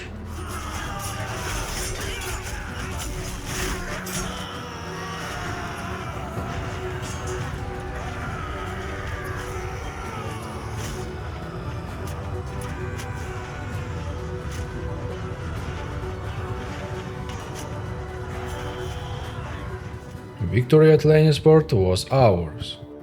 Timing couldn't have been better. I was running low. Sustaining so many parties, fighters and garrisons had drained the coffers. We moved on without delay. Case was next. Near Case, I spotted Tara Greyjoy and her remaining lords attempting to hide behind the walls. The town held only 500 now, worn down by siege and starvation. The walls fell, and I made sure Tara's line ended with her execution. And with that, the last of her clan was gone. The Greyjoys were destroyed. Even as war continued, life pressed on. Elia and I welcomed our 3rd child and 2nd son, Cregan. Unlike his sister and brother, he hasn't inherited all of our best traits. I just hope he grows into them, rather than out of them. I didn't linger. Justice was being served. Our lords hunted down retreating Lannister parties across the countryside. Watching them fall to the sword was righteous. But before I reached Saltpans, a wave of notifications hit. Every surviving Lannister clan declared war on us. That means the Lannister kingdom no longer existed. Vale had captured their final hold. Unexpected, but not unwelcome.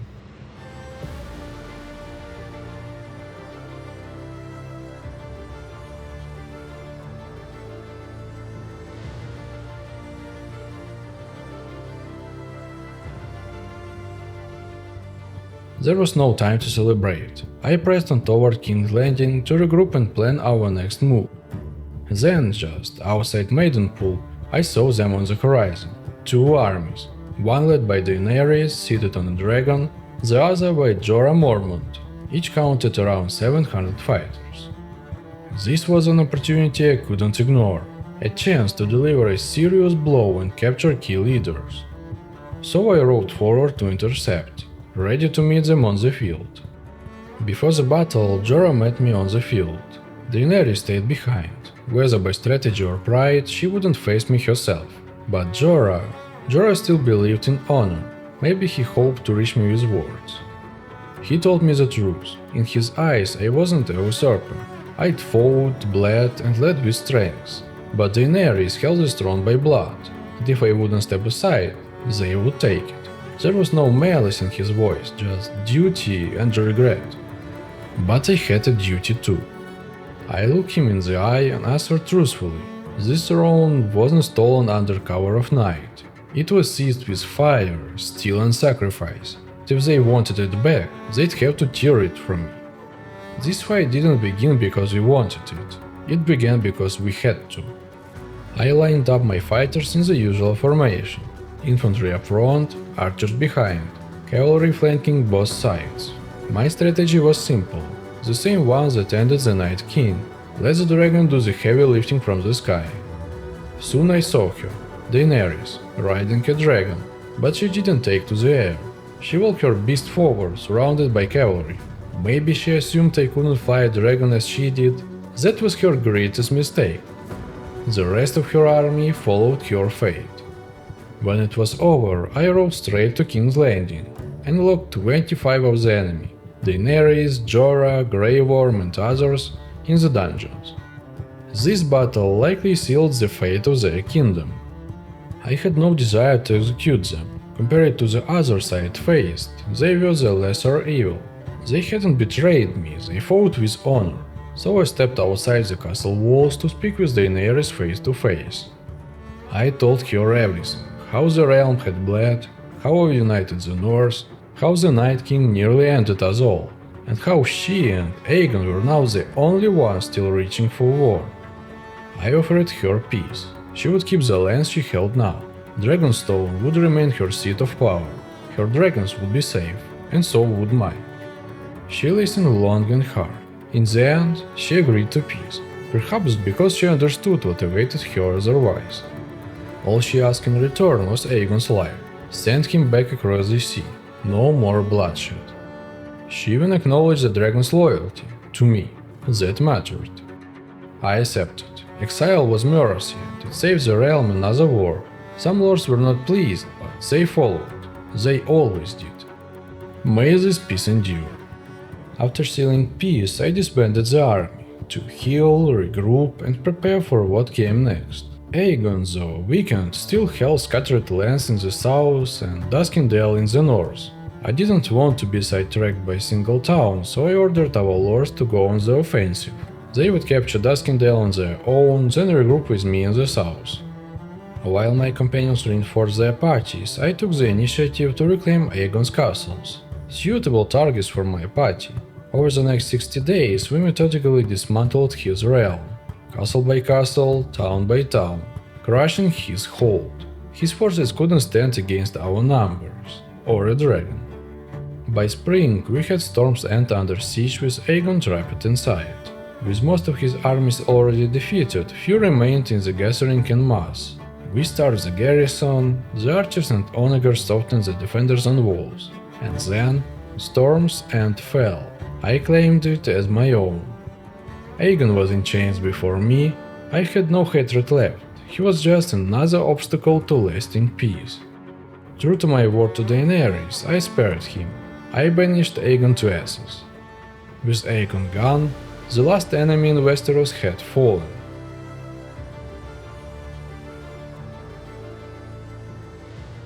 It's been how long now? A little more than 600 days since I rode out from Winterfell. Back then, I was nothing more than a Stark soldier, just another blade in the snow, trying to follow orders, trying to survive. Robb gave me the first one, clear the north of bandits, and I did it, one stronghold at a time. Then I hunted the Lannisters and dragged one of them back for answers. That's what earned me a title. Robb made me a Lord of the North, not because of birthright, but because I bled for it. But titles come with war, and the Iron Islands came first. The Greyjoy brothers burnt our coasts. I answered with fire of my own. By the end, the brothers were dead, and their fleets scattered to salt and memory. Then came the Red Wedding. Everything broke, but I didn't. When chaos swallowed the realm, Bran named me king in the north. He gave me eyes. I took the sword and brought justice to the traitors. Bolton and Frey both. Roose fell, Walder bled, and the Iron Throne was mine. But the north wasn't enough. Word spread of the dead walking. So I rode beyond the wall, not just with soldiers, but with purpose. I found fire in a dragon's breath. I brought that fire back to shatter the cold. We ended the Night King. It should have ended there, but it never does. Tywin Lannister still breathed, so I found him and faced him in a duel that rewrote history. Justice, finally, for Robb. Then came Daenerys. Then came Aegon, dragons, fire, blood, but I held the throne, not with schemes, with steel and humanity. And when Daenerys stood before me, captive by pride, I spared her, offered peace. Let her keep her dragons, her lands, her pride. Not because I had to, because I chose to. Aegon, he wasn't cruel, just a man chasing a crown. In the end, I spared him, not out of mercy, but because I was done spilling blood for thrones, and I kept my word. That's what this war was always about, choice. House Reed got Stony Sept, Gendry rules the Stormlands now. Turns out he's the bastard son of King Baratheon. His father's blood may be muddy, but it runs strong. Benjen and Yoren guard the north. Dreadfort and Carhold in their hands. Brienne holds the road south. The twins, Harroway, Harrenhal. Sandor claims the western ports, because even the Hound found something to protect. And me? I kept King's Landing, the Iron Islands, and a few minor castles across the realm. The Night's Watch laid down their walls, becoming wardens of peace, not war. The Free Folk reclaim their lands beyond the wall. Dragonstone stands under its own banner, the Riverlands are healed. And right now, from the unfrozen north to the Stormlands, from the Iron Islands to King's Landing, peace breezes. Elia stood by me in every battle, bore 3 hairs, and she never let me down. We raised our children with the same fire that brought down kingdoms. This realm, this fragile thing we bled for, it holds together, for now. And if my children grow up in a world I care from steel and fire, then every battle was worth it.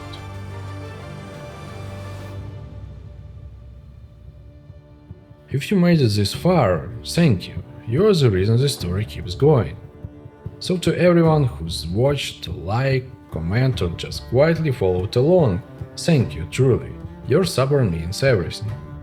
As always, I'm including your top comments at the end of the video. Stick around, your words might be up there. Or drop your thoughts and join the next one. If you're enjoying the ride, you know what to do. Like, comment, subscribe and share. And if you want to support the channel more, membership is now live. Just hit the join button under the video. You will get some cool perks and access to members-only Discord roles and channels. So if you want to be part of the behind-the-scenes world or just hang out, check out the link below and hop into the Discord. Let's keep this army growing. I also attached a list of mods in the description, as promised. See you in the next one.